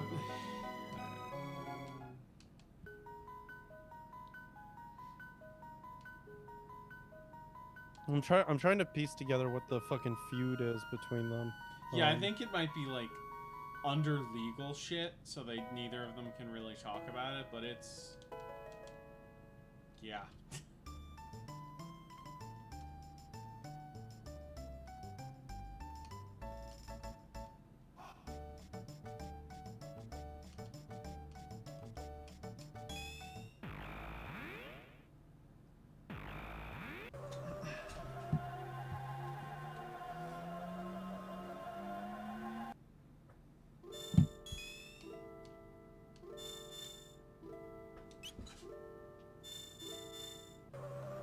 It looks like basically under the original like contracts and shit, Derry Baranowski still owns all of the original Super Meat Boy music completely. And when they went to port the game to new systems, I guess they didn't offer him enough money. Is the long and short of it. That's a reason that makes Yeah, sense. And again, it's probably just perfectly easy to mod that shit in PC.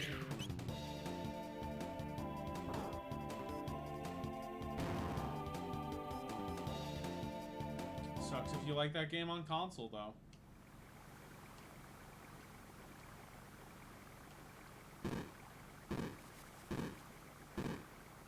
Yeah, no, very weird. I wonder what fucking feud they had. It's a shame since all of like Danny's best work was with Edmund McMillan. Oh well. Trying to think of what oh yeah, Binding of Isaac also. I mean, Hotline Miami was mostly like a curated soundtrack, but that was a fucking phenomenal soundtrack too. I know this is mostly Josh stream news, but is there anything like? I guess actually it's the weekend, so it's been kind of slow for the past 2 weeks politically. So there's not that much to talk about. Oh, yeah. I mean, Josh and I, we talked.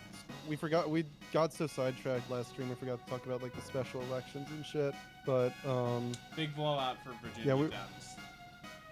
Yeah, I didn't even vote in that one. I was just like, yeah, it's probably not my district, and it was my exact fucking district, and yeah, it was a blowout. Yeah, 70-20. That's.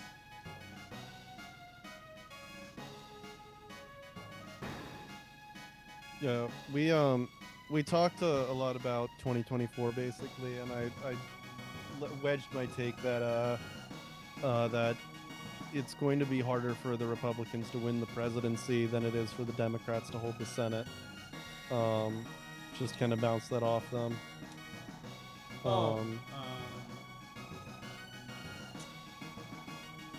How likely do you think the House is of flipping back? Probably not super likely. Extremely likely. Oh, that's no, extremely likely. Extremely fucking likely. That's true. The majority is the most razor-thin majority of either party in a long time. Yeah, no, it's a razor-thin majority. Like, a lot of the candidates are fucking, like... A lot of the districts that are up for grabs for Democrats are ones, like, in Washington or the fucking George Santos one or in New York or whatever. Like, well, they're winning the there's Santos so many fucking one ones, back and, like... Because it was a Biden plus 8 like, district. Yeah, no, there's all these fucking Biden plus 8 districts that got fucking, you know... flipped to Republicans because of how bad the fucking New York Democratic Party is, and yeah, no, they're gonna get their shit together. Like I am certain I that have some faith just on the basis of like progressive Dems in New York seem to realize that. Otherwise, they probably would have let Hochul get the judge nomination. I mean, I think the court reversed it, so they have to give a vote, but they gave it a good fucking fight. The most serious fight. More serious fight than anything Cuomo ever had to deal with.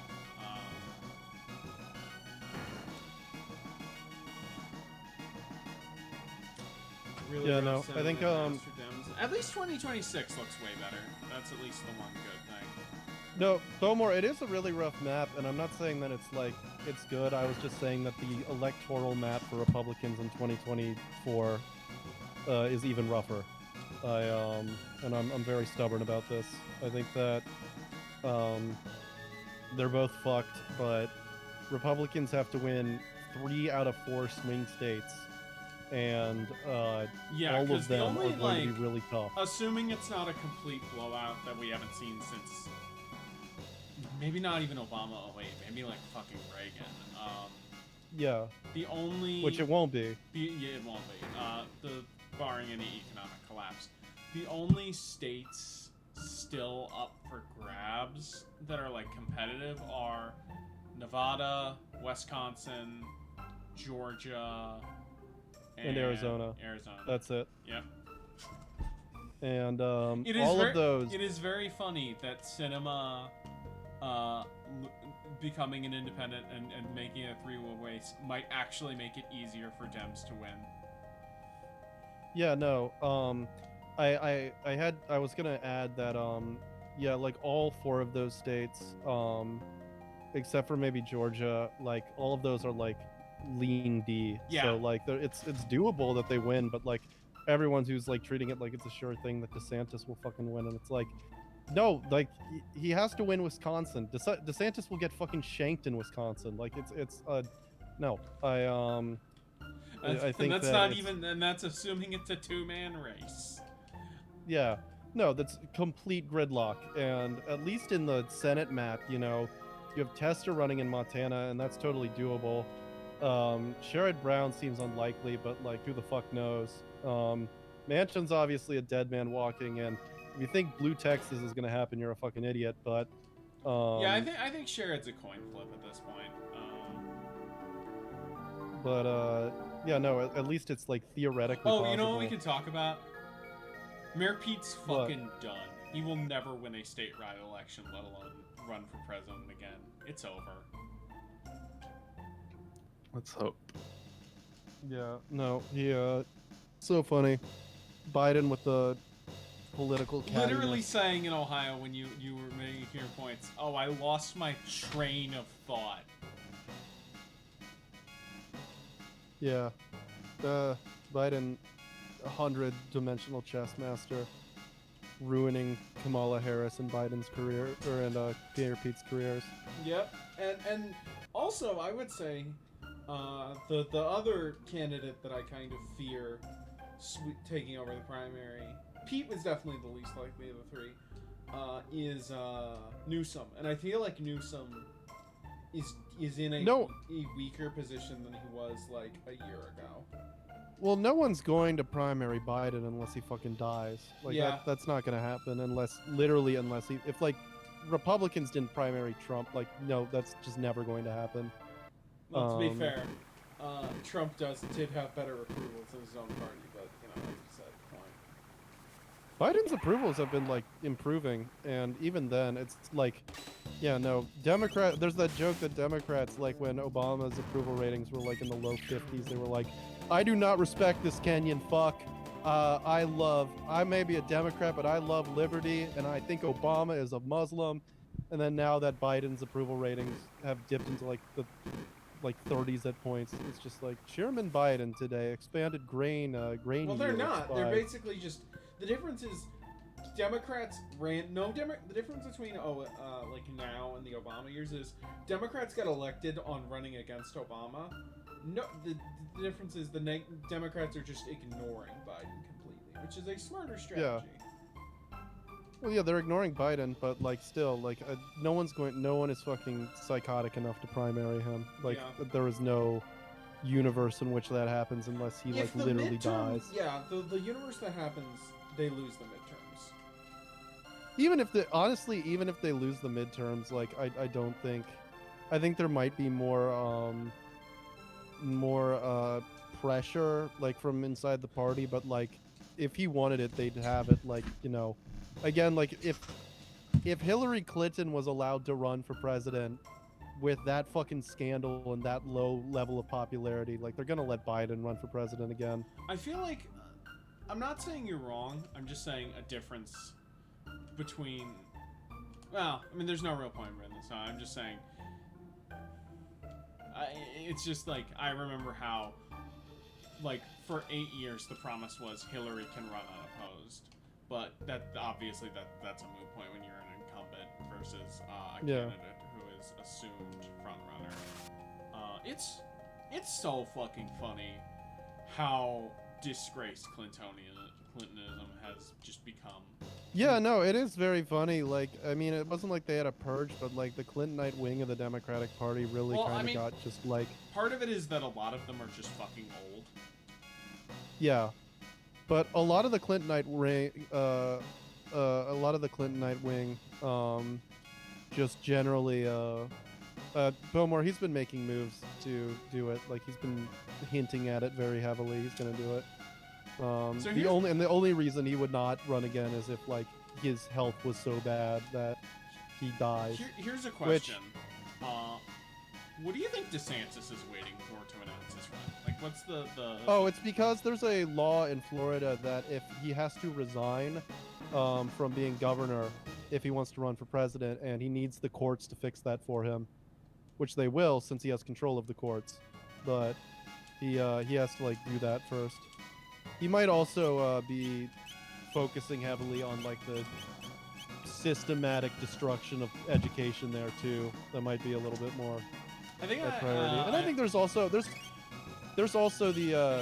chance that it's like a smart, since once he enters in a primary with Biden or Trump, he'll be on the defensive for the first time basically in his entire career, and the longer you can put that off, the higher the chances that Trump will like accidentally like say the N-word 100,000 times and get banned from private or polite just society. die because he does eat Yeah, or McDonald's die. three times a day, like, Yeah. and he's like in his late I know this 70s. menu more than anyone here. I didn't think didn't think Trump was back until I saw that. When I saw him at the McDonald's in East Palestine, just going like, "This is a beautiful menu. I know this menu more than anyone, and it's a wonderful thing." I think what is it? I think that was when I thought, "Oh shit, he might actually be back." I mean, here's hoping, you know. Yeah. No, it's gonna be a funny primary no matter what. Yes, Like, he it- already started out by calling Trump DeSantis a pedophile. Like, I think I brought this up on my own stream or on Twitter a bunch, but it's very nice to not have a primary where you're rooting. Well, not even where you're not, but where like you're not on the team. Like you're not. yeah. Yeah, no, definitely.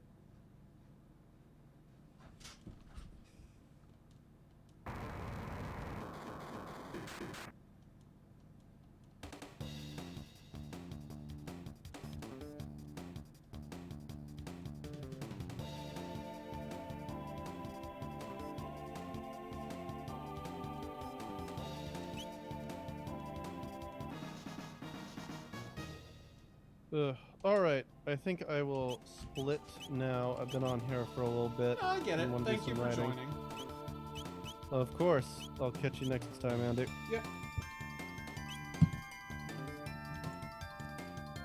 What is happening in the game right now? So I don't want to talk because I don't want to drown out Spencer since he came on. Basically, so we need to go back to 600 AD to fight Magus. And it turns out the Fiends are kind of that they rebuilt the bridge to the south, which was destroyed the last time we came here. And they're kind of kicking everyone's ass, and food rations are super low. And the king's sick, so things are bad. So now it's our turn to end the time. Also, we bought I bought a 10,000 piece of beef jerky, and I got a really good helmet as a result of that.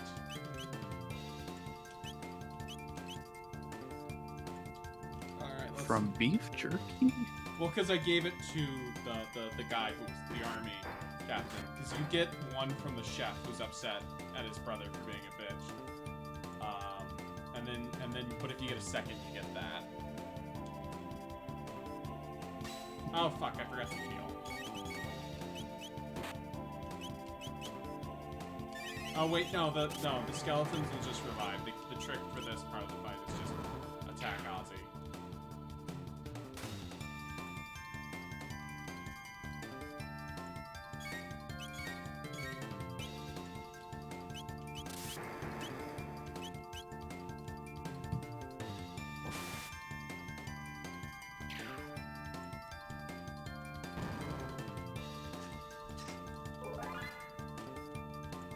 run back, or do I need to respawn? Let's see.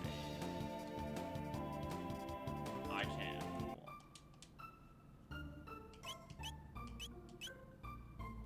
Let me use a shelter then.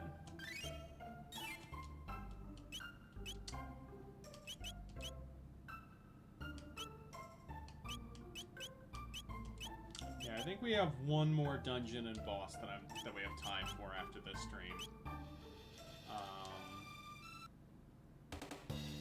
And it's a pretty fun one. Anyway, we're gonna have to redo. No, okay, cool.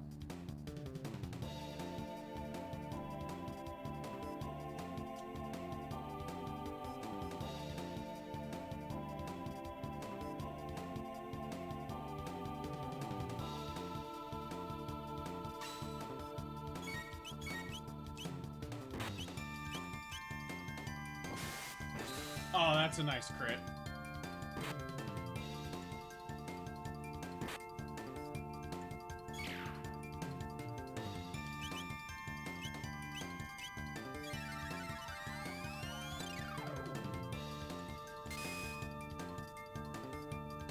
Oh, that's right. He's immune to magic.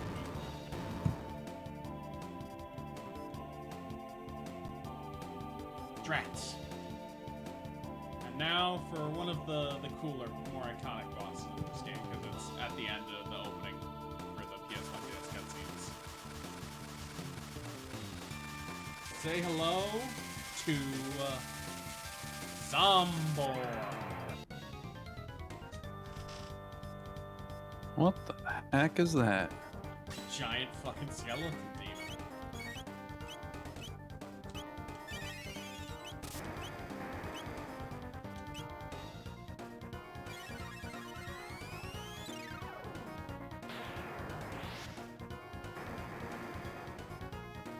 Oh, that's right. Okay.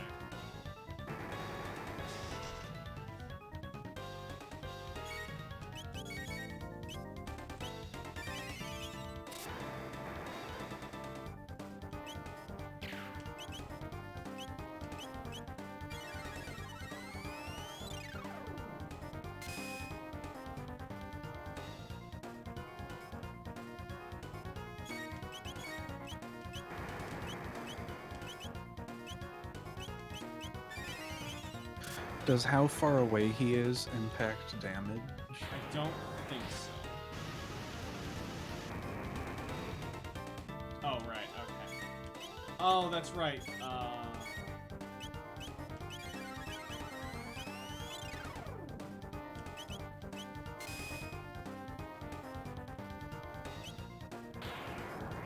Unfortunately, you can't just use a Phoenix Down to revive the undead and kill it that way.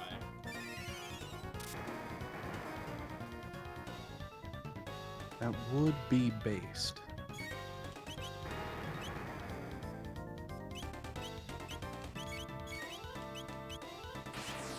that's horrible. That guy just did a fucking Godzilla beam. Yeah, no. And again, this is still an early game boss. Shit only gets cooler. Oh wait, is that the half that? Yes, that was that. Okay.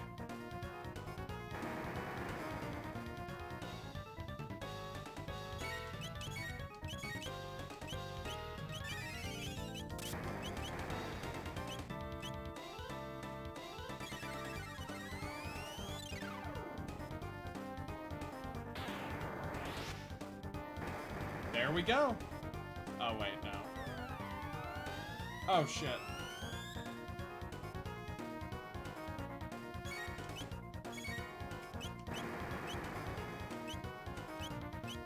Bruh, I think Cyber Shell just went live again.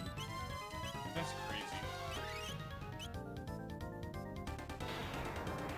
What is happening? He What likes what has shifted? What has shifted that Cyber Shell streams consistently? streams more than I do.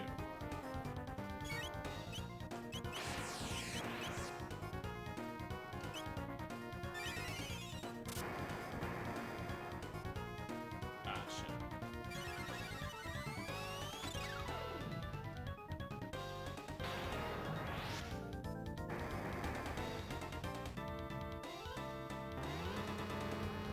Don't fucking do that. Fucking... Okay, oh,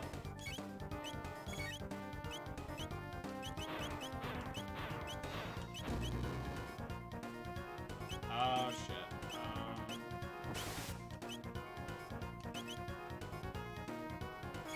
Where'd the rest of them go? We blew it up.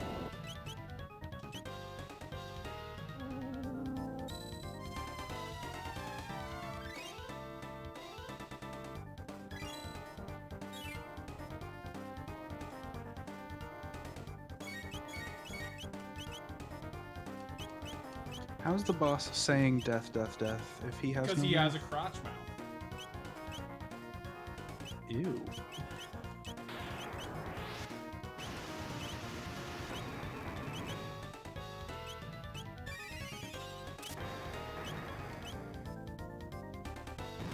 There we go.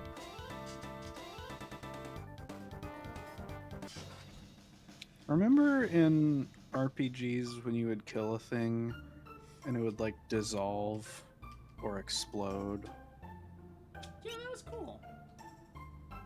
Now you kill things in RPGs and they just fall down Anyway, and now we can disappear. explore the southern continents on this map. Let's use an inn. I don't think we've used one for our whole playthrough, so... And it's just 20G, so we can easily afford one.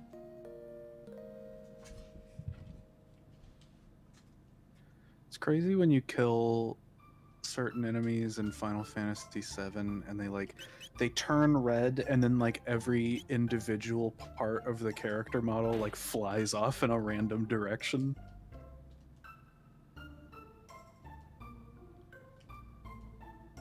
Also, this village doesn't exist in the future.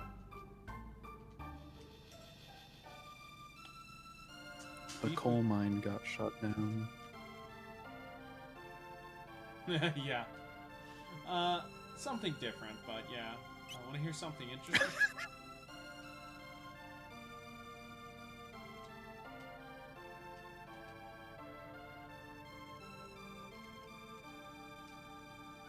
What did it say when I walk in there?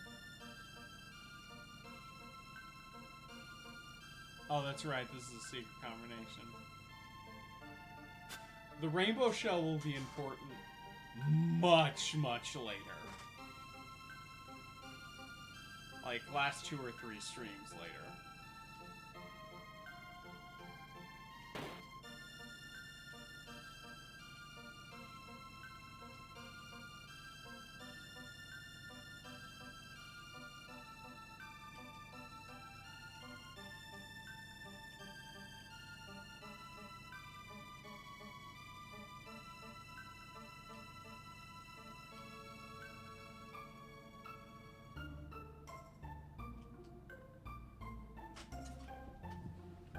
Slash and flee. In the end, I don't think we've been here.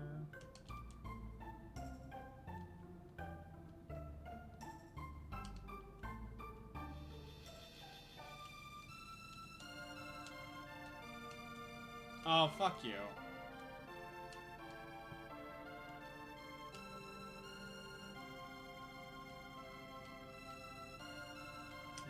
Get a key for that. That seems to be everything in this village.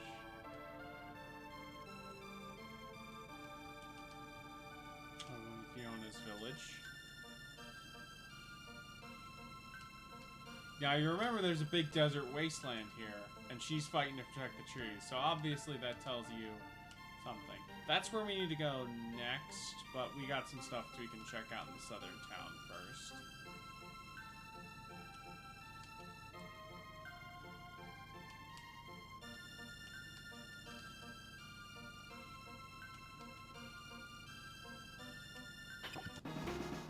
With this armor, I could fight the Fee Lord. Oh, it's so heavy. I'm afraid my brother will hurt himself. Why has this game got like 1 million endings? Cause it, New Game Plus, and you can fight Lavos at any time. So you can use your end game party team to fight Lavos super early. was one of the pioneers of New Game Plus as well. Anything good? I already got enough of these. How much are those? Yeah, I can afford some of those.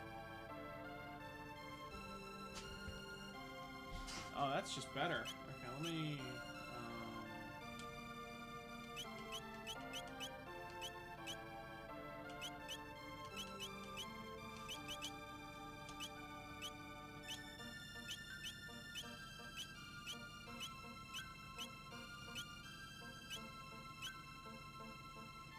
Okay.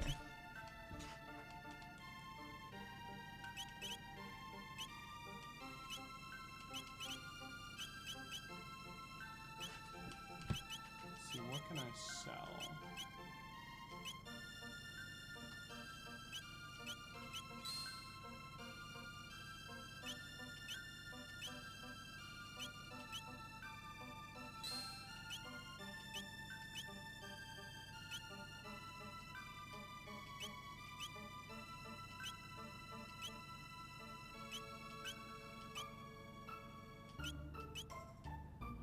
I feel like you should only be allowed to stream in the retro category if you're playing a game that people know what it is. This is what Chrono Trigger is. People know Chrono Trigger. I'm not talking about you. Who else is? What? You got some examples? Chris Wolfhart is streaming retro, and I have no earthly idea what game this is. Saints Row 4, I believe.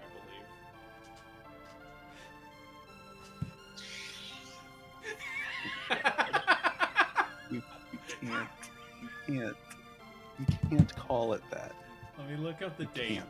Let me look up the date, Lid. Okay, are you ready for the date? It doesn't matter. I don't care if it's 10 years old. You can't call that game Yeah, it retro. turns 10 in August, but it came out on the PS3.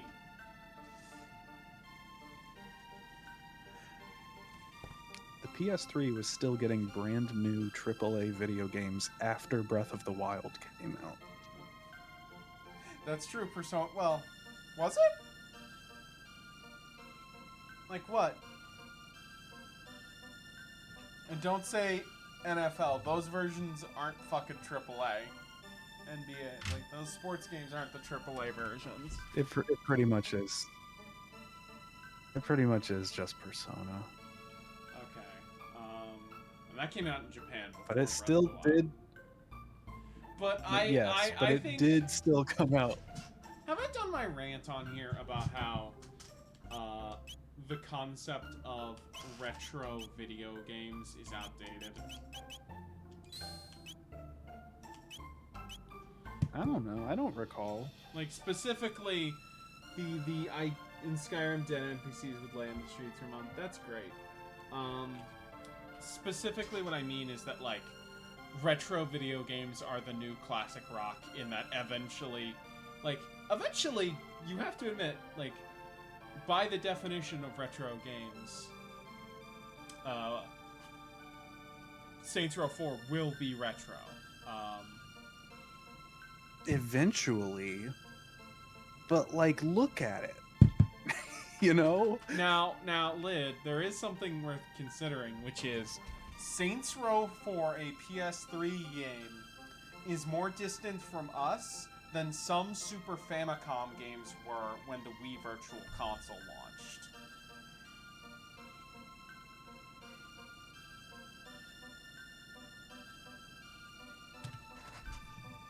I know what you're gonna say. You're gonna say, I don't like that. No, it's like... But I have found a solution to this problem. You know what the solution is? We create, like how comic books has golden, bronze, silver ages. We create the video game eras, and I have 3 of them that are applicable over roughly 15. So the first age is the retro age, which lasts from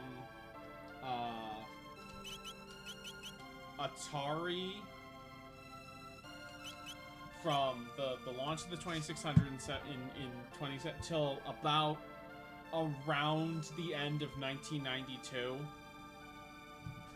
Because that's when most of the fundamentals of video games were established. That's when arcades had their rise.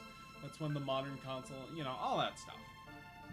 Second age, I would say, lasts roughly from like Doom 1 in the Sega CD and that like technological wave Up until like 2007 when the iPhone launched, which I would consider one of the biggest things to happen for gaming. I can't think of a good name for that. The only thing I can think of is like the puberty age, but that sounds really stupid. I guess the age of evolution. Do you know? You can keep going, but I just want you to know that I too have three eras that I would split video games into. Okay, and then because we can also agree defining broadly video game history by console generations and stuff. And then the third era I would call the social era because it's defined by new ways of digital distribution and online communities. And we're kind of at the end of that now, but you can't really say when an era starts or ends until you're clearly in the next one, so we won't really know until like 10 years from now what the next era looks like and when this breaks. But yeah, that's how I rate it. How would you do it, Lynn? I would split them into from the beginning to the year 2000, the year 2000 to the year 2009, and the year 2009 to now. See, Lid? Okay. I'll explain your reasoning specifically. The year 2000 was when widescreen and flat panel displays became existent enough in the consumer space that games began supporting it. 2009 is the point where games started. It was very common for games, including even the Wii, which didn't even do HD, stopped supporting 4:3 in standard resolution altogether. That is an era that makes sense, but is only Relevant for people like you who still use CRTs. But I think that it's not just like, Because I'm using it off the way people interact with games, where it's like I think that this had a significant impact on the way you're not wrong. that games were made and designed, and I think that it very nicely puts the weird transition to HD and the ramifications that had into its own little I just box. feel like NES and PS1 are too radically different to be part. Like the way I'm looking at it is, it's about the way we interact, the complex, like the like everything before 1992 is what you think of, what people thought of retro video games as in 2008, where it's like it's simple, like and then I feel like compared to virtually every other generational leap that has existed, I think the leap to 6th gen was massive enough that it's like, oh yeah, even in like 2003, I could see someone calling PlayStation 1 retro. That is true. You're not wrong, because there's no like this. I feel like is a conversation that in a similar way, some fine tuning. In a similar way, like early, like I have no problem calling like Ridge Racer 6 retro, you know. Yeah, I But think, if you tell me Borderlands 1 is retro, I'm gonna look at you funny. I would agree with that. Like, I feel like, yeah, you can't like. I'm trying to think of like what's the. Now here's a question, Lid. Okay. Is it acceptable to call a 3DS game that is less than 5 years old retro? No. because it's primitive, basic, more primitive hardware. I'm not saying you're wrong. I just wanted to have that conversation. Anyway, I will be right back. I gotta take this again.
Yeah, I think the way that I like tackle this discussion is that like I look at it as the way like gaming has existed in like a social space, whereas retro video games, whereas like in the first era from like from the beginning to like 892, it's games as like either like toys or marketing outside of PC game, which is completely different. And then the second era is defined by all of the new big technologies like 3D touchscreens, like online gaming, CD quality, like violence and blood and gore and all of that stuff. Like about redefining what a video game was. And then modern video games, I would say, are defined by they're like the fact that everyone now has access to internet and how that affects games and emulation and distribution of everything. Yeah. Though I think yours is. I feel like this is definitely an idea that like we could maybe like. I feel like to some degree the adoption of internet access and the like increase of like quality and convenience of internet access lines up enough well enough with the changes in display technology That is true. that it's like But the thing is, that even if I tried to pick years according to that, I think I would still end up with pretty similar. I think the way that the thing that is that you are correct when looking at the history of console and to a lesser extent arcade games, but less so. Less so when looking at the oh shit, I did not mean to do that. Fuck.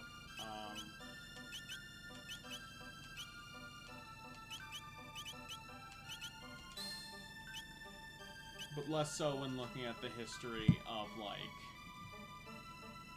PC games factored in, because like so much of FPS design from like 97 on is that you have the internet now. Like from like Counter-Strike was a global phenomenon in before the year 2000. Again, it's a complicated discussion. I will concede. Anyway, let me. Oh, did I only sell one or did I sell both?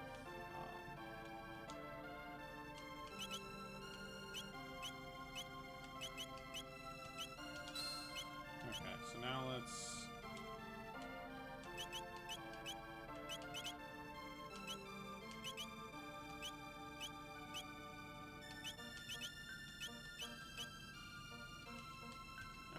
Now let's actually explore this town now that we're back. But I think, I think it's an interesting conversation to have.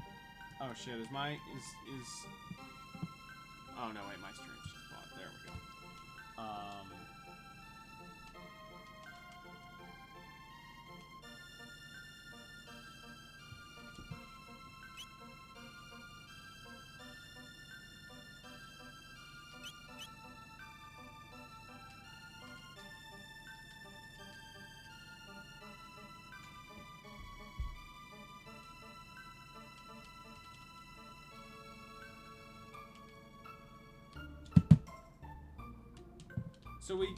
So up this way, this little forest area, that's where Frog is. We have to go eventually.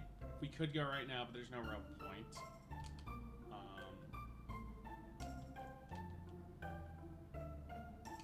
Anyway, let's check out the Elder's house.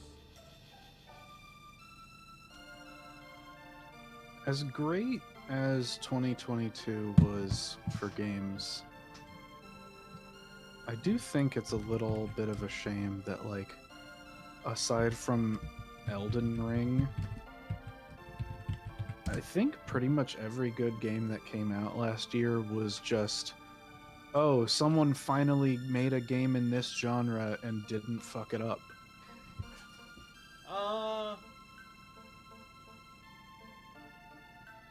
Kirby. I mean, I guess that's technically true. I probably would like God of War Ragnarok a lot more than you would. I mean, I still don't think that game is like doing anything that interesting. We'll have the conversation again. I think I want to hit take for free here.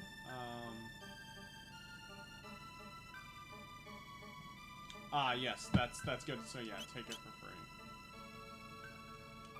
Yeah, that's important for when we get back to the present.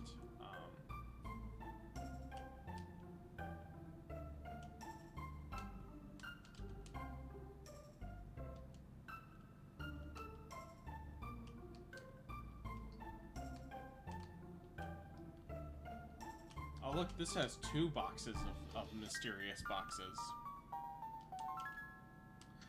Like, especially like I feel like, you know, like back in the day, like the it was exciting when things became possible, you know?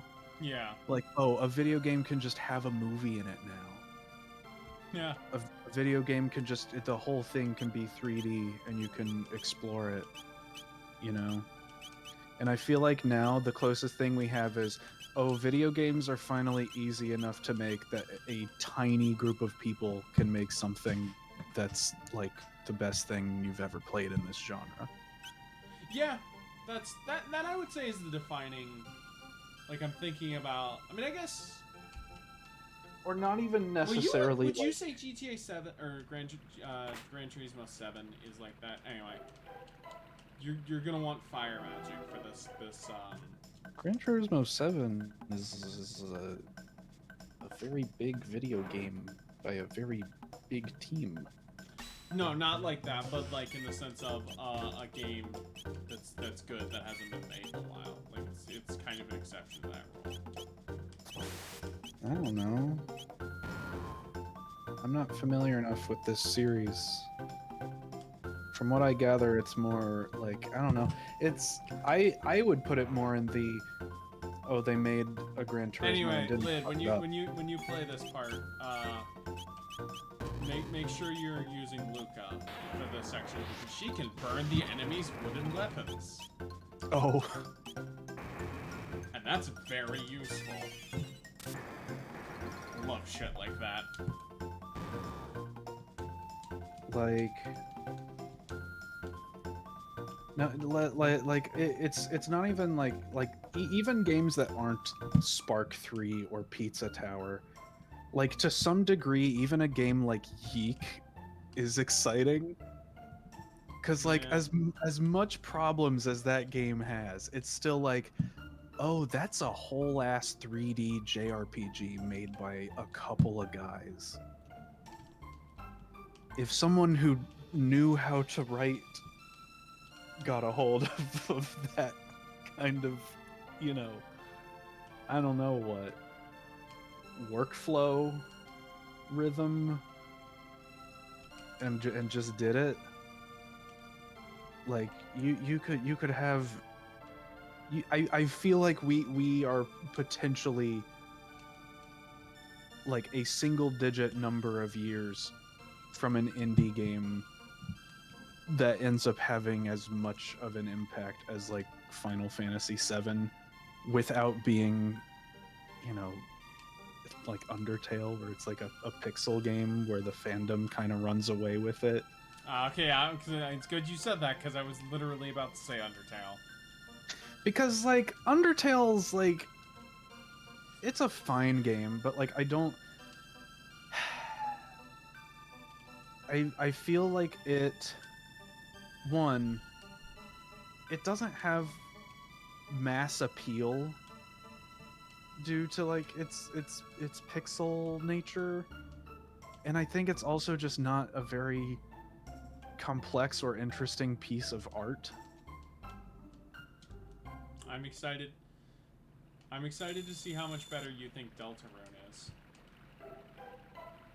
I still haven't played Chapter 2. I played Chapter 1. Well, I mean, I don't blame you for being like, I want to wait till all the chapters are out.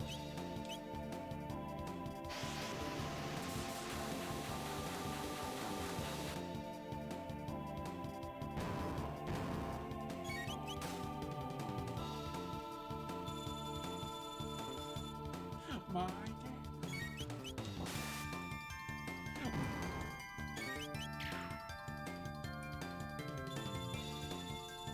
Look forward to a very good joke in Simpsons Season 3 involving dinglings.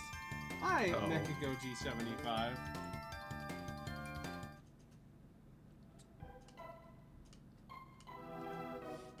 Like, I know what you're thinking. Oh no, there's no. Oh, it's very good. It's juvenile as all hell, but it's great. Anyway, Lid, do you like Fall Mountains? They're pretty cool. Then you'll like this dungeon. 'Cause that's all this is.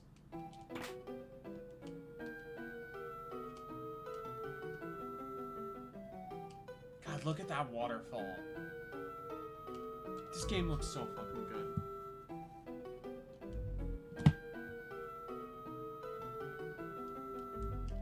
What are these green guys anyway? They're like trolls. Hmm. Oh, I like the bird thief guys. They're cool.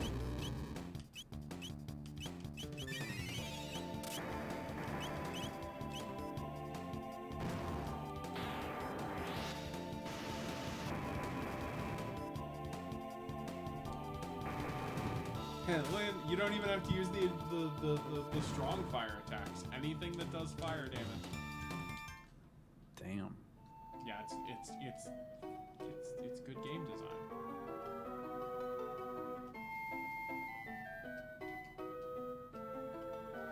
That's kind of my is that I feel like if you're to make a really great RPG, you need to make battle designs that are fun and not just clicking buttons.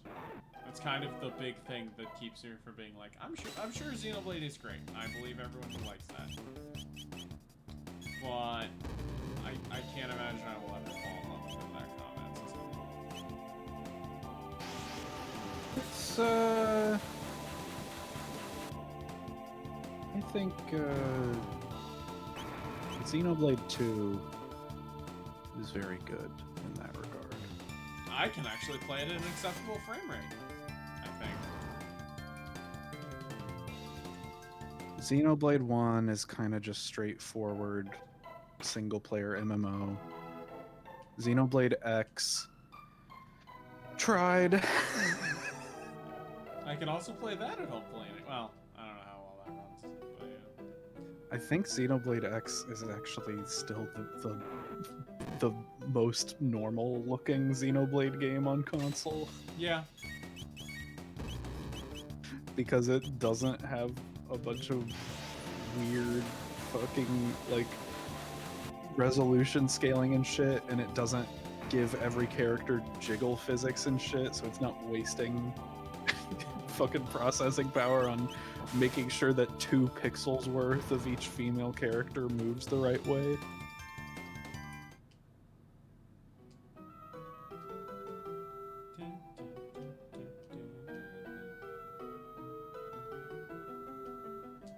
But Oh, like, wait, no, not this.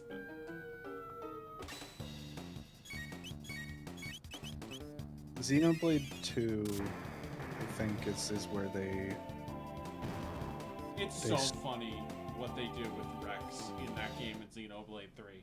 No spoilers, but it completely changes how I feel about that character.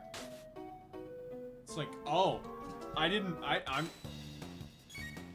Now that design completely works because of what they do in the sequel. like I feel like Xenoblade 3 like I don't know. The Does have a moment. not in terms of story, in terms of the gameplay, like you were saying with like RPGs need to actually have like fun encounters. I feel like Xenoblade 3 is kind of a very serious step down from 2 mechanically. Yeah. I can see that. Like it's I hope whatever the Switch 2 is helps that fucking game. Because it needs it. it's still about as complicated as 2, but it's also like it's complicated, but it's not very expressive, if that makes sense. Like, There's a lot of steps, but there are clear best options. it's weird though, because like it's not quite as Look, you obtuse. see what that asshole did? He threw a rock at the ogre to waken him up. Nah. It's like not quite as obtuse as like Xenoblade 1, I have no idea how you're supposed to keep chain attacks going. Xenoblade X, every time that I boot that game back up, I need to check the wiki to remind myself how half that game works. Xenoblade 3 is like, it makes enough sense that you don't need to do that, but it's still like... Mecha Goji says they got some interesting series on DVD. I'm not a... Are you more familiar with what they... I don't recognize any of those.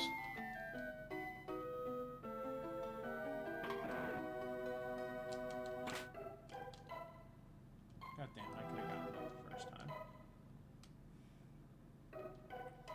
Did you get him at a good bargain?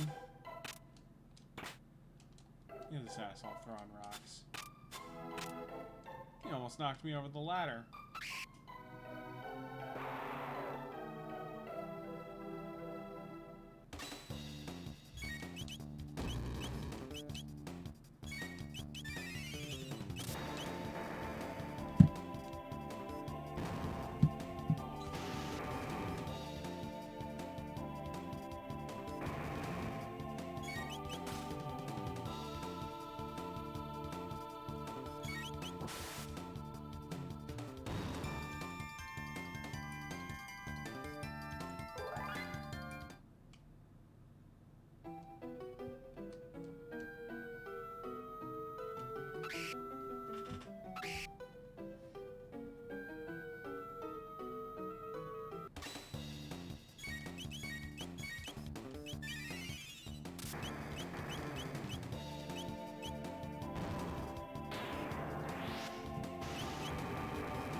Like, the thing with Xenoblade is that like it's sort of, all of the games are sort of very much about trying to build the perfect party so that you can do the crazy combo that like is a guaranteed kill.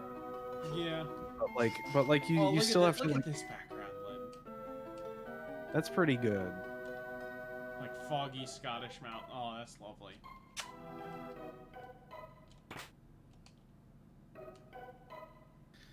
But like, I don't know. I feel like 3. Like just, every Xenoblade game for you is almost there, but not quite for extenuating circumstances. more or less. I think 2 honestly has like maybe the best. I mean, obviously there are a lot of JRPGs that I haven't played, but I think it's one of the best combat systems a JRPG has had in a very long while. Very It's glad I just don't have to play that game on Switch. It's just a shame about the performance and the art direction and the story. Man, if only that game was not... It came out in December. You're telling me you couldn't have pushed it back to February, Nintendo? What does the silver stud do? I forget. Oh, I've never used that strat. I'll use it on Promo.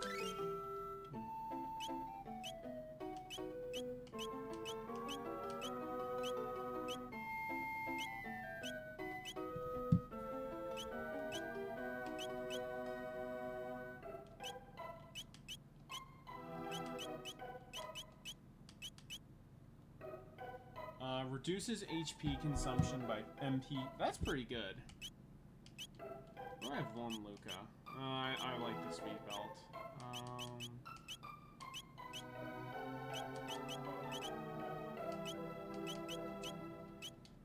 try that on Robo.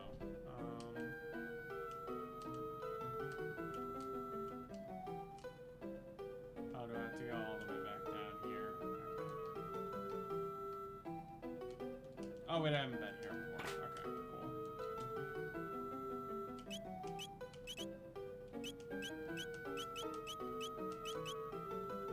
Boost match HP by 2.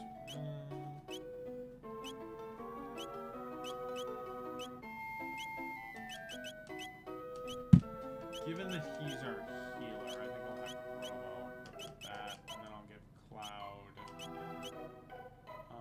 the Silver Stud.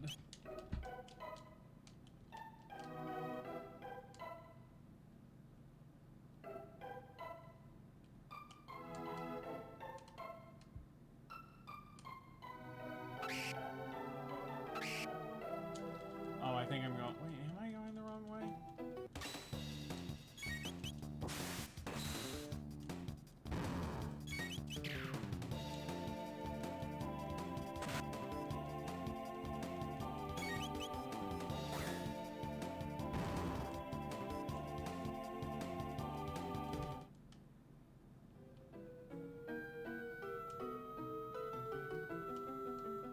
Yeah, I think I am. Yep.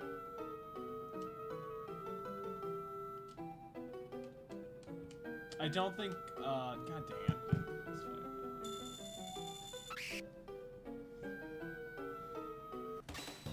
Yeah, there's something I want to tell you. Mechagodzilla. Oh shit, 30cm. That's a cool figure.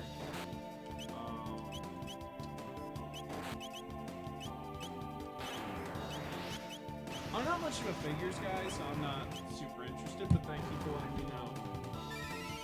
OG Mechagodzilla. I don't know if it's my favorite, but it's a damn good one. I think most people can agree design-wise, 2 is kind of the weakest, just because...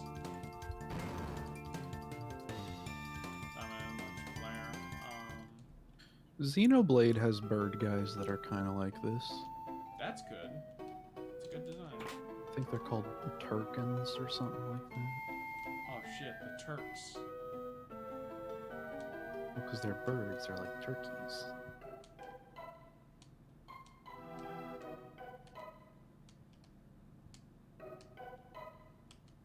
I feel like I'm going the wrong way. But I'm not. Like there's usually like a small group of them, and there's one that has like a horn to alert the rest.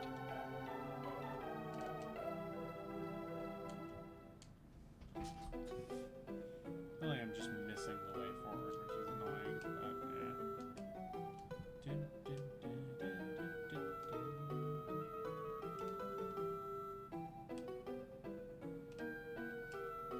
Look at that rainbow.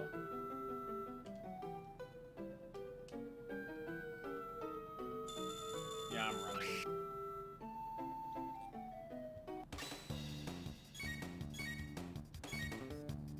Nice. Didn't even have to try.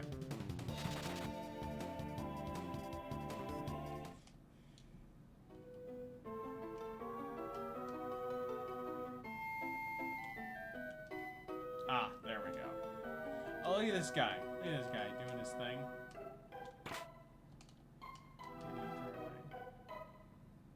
Forget if there's anything in this game beyond High Potion.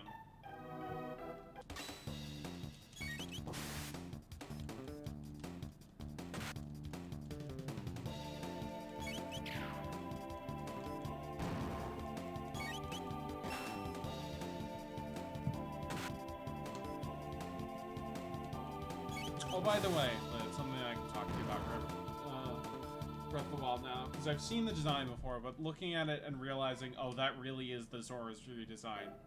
They were so fucking horny, whoever came up with that. You know, like goddamn, man. Fucking shark teeth.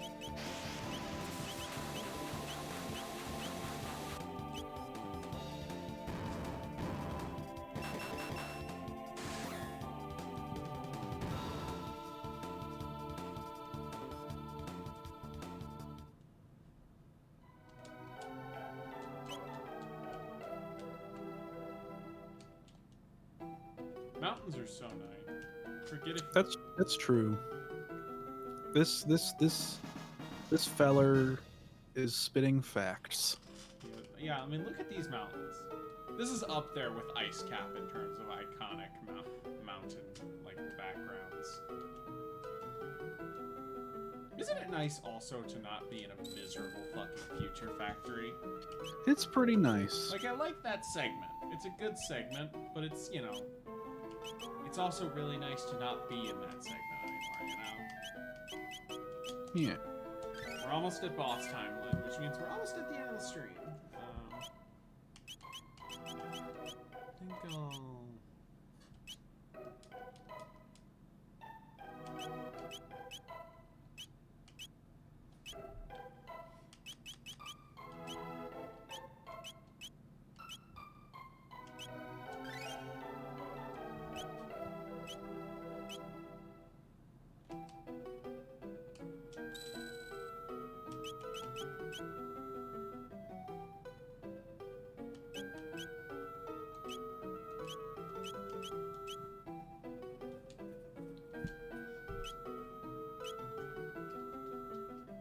I might switch Luca out for Marl just for the boss fight.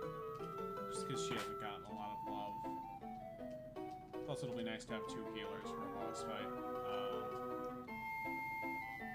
Oh, wait, no, because there's a dual tech that I want to have. Stop fucking throwing rocks at me, dude. I feel like open world games are far from the only genre that has suffered from this slash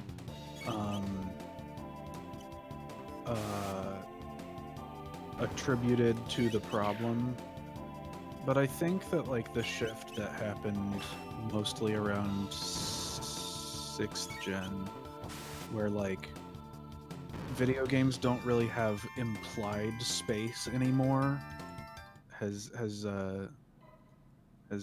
that's been a significant downgrade for a lot of genres. I remember Nazi, one of the things Yahtzee talked about in his Dark Souls run review is like, I love that game. One of the things he loved is you can go to everywhere you can see in that game, and that's cool.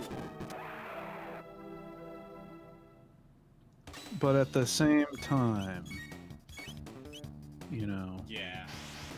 if you want to tell a story where you go on a globe-trotting adventure,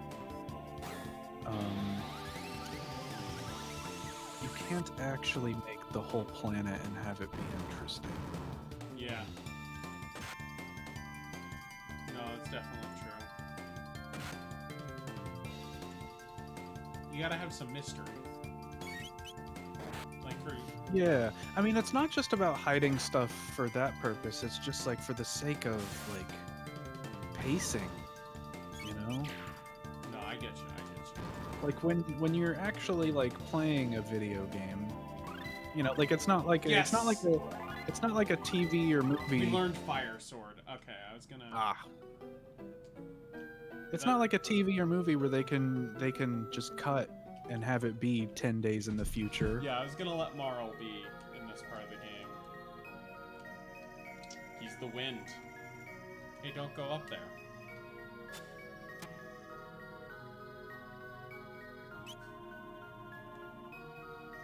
Oh, maybe we should have saved and healed. Oh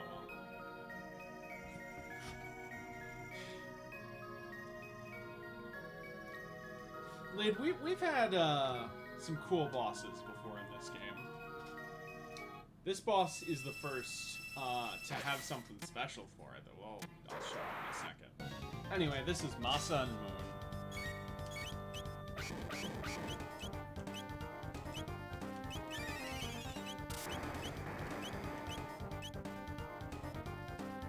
I'll show what name wants to do.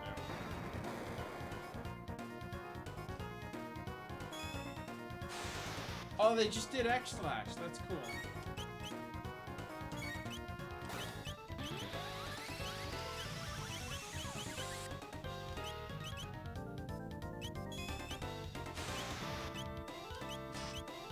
Like the fact that in a game like this, you can go across the overworld and it's like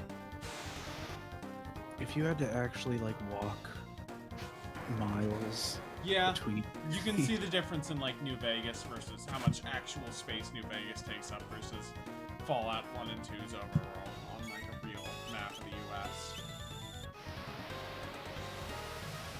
Like you can't do a Fallout game in multiple major American cities anymore.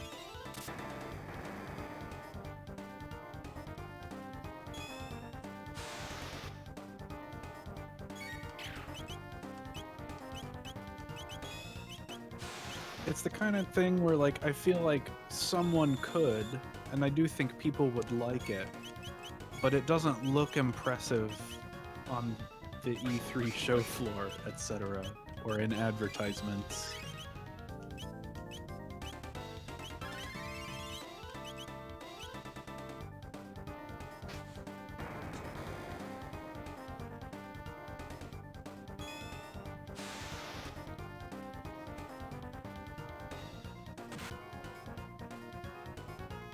I love the show on Millennium. Yeah, I agree.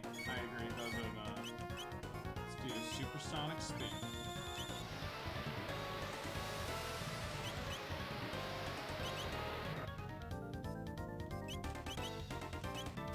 Oh goddamn! Confusion.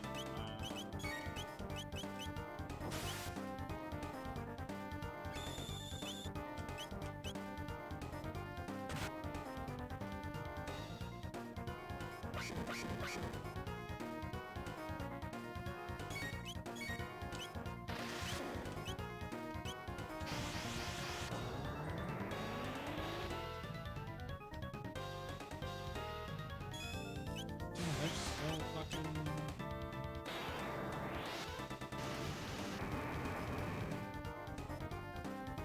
Okay.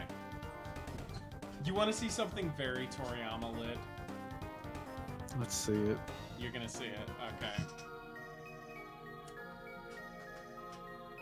Hey Masa, these ones are pretty tough. No one's lasted this long since Cyrus. Cyrus was the big knight, big cool knight that had the Masa Moon originally and was mysteriously vanished. What should we do? We fight them for real, of course. Oh, is this not even their final form? Alright, this is it. No more games. Phew! Oh. Jean! Ha! This certainly is very Toriyama.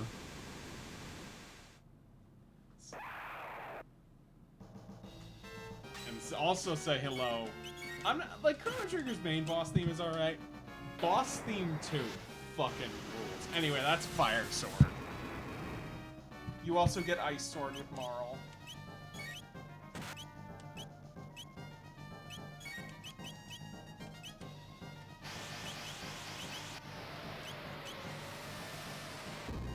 Uh-oh.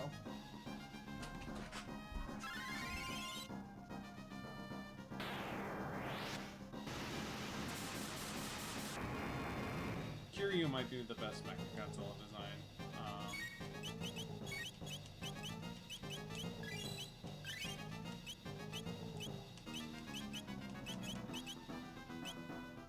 This boss is pretty funny looking.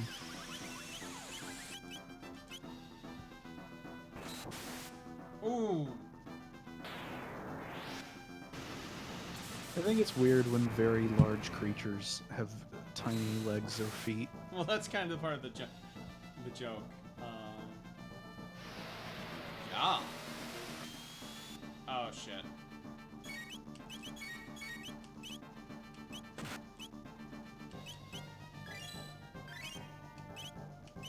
The Zoras in Breath of the Wild are kind of like that, where they have like really long torsos and then really stubby legs. Let's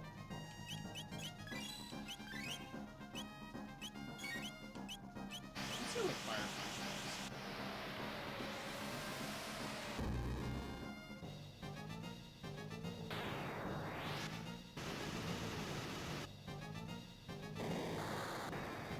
That's pretty cool too. Not as good as Fire Sword, but still very good.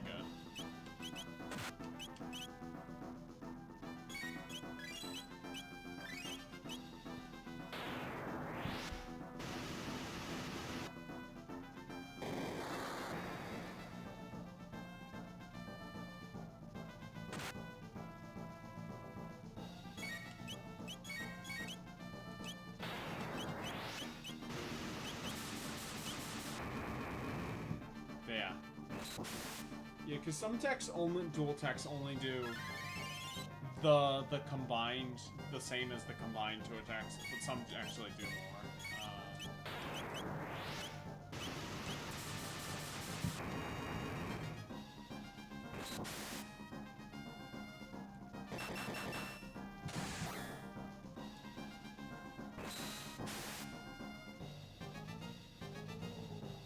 The idea that Robo beats his chest and it just makes these little pinging sounds is very funny to me.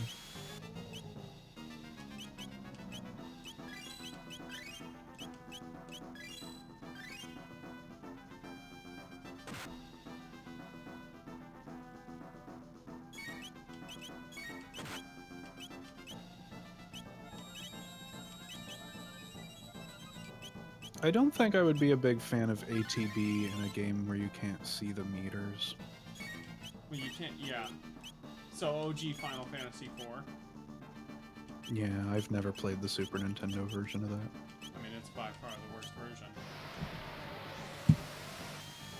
Oh, fuck. I literally was just about to fucking heal him, too.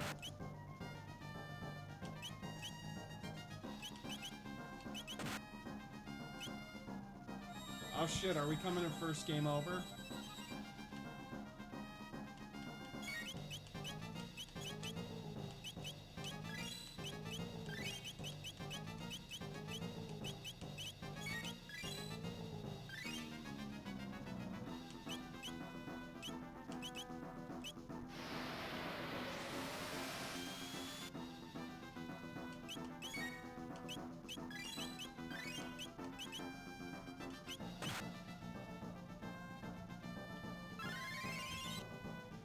Okay.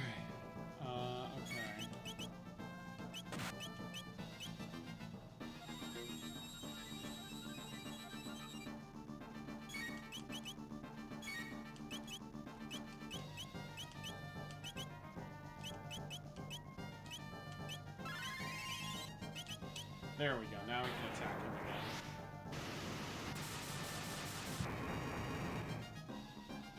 There we go! We're still hanging on! But no game overs yet.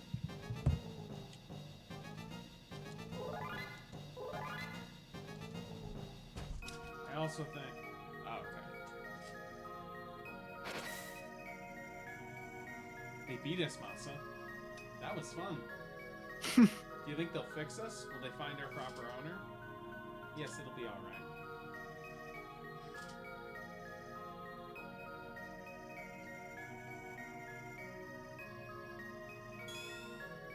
I think part of the appeal going over of Chrono Trigger's story is that it's less complex and character focused than a lot of other Square RPGs from the 90s, but it does a bunch of really fun and well executed genre takes. So we got the thing, but it's broken. Uh-oh. Thank you.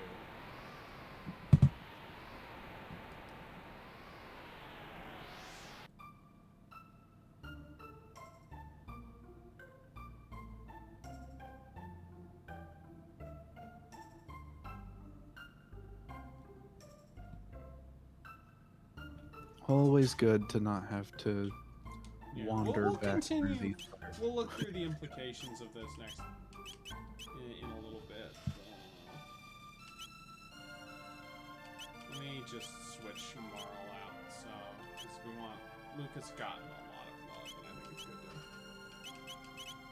We also use a shelter.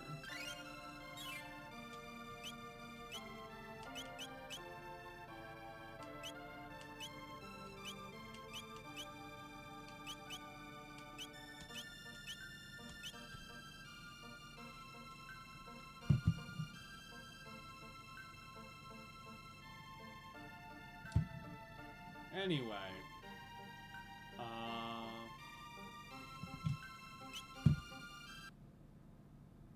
you everyone who stopped by. I appreciate this. But don't go anywhere, because I'm gonna send you to someone I very much admire.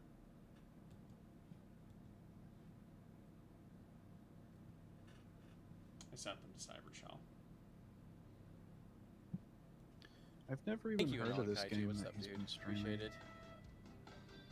Oh, 2 people left, but I still got most. Okay, well, if it wasn't in New York, then it has to be in Drive-By City, right? This The is Bling such a Bling Hotel. Dreamcast looking ass game.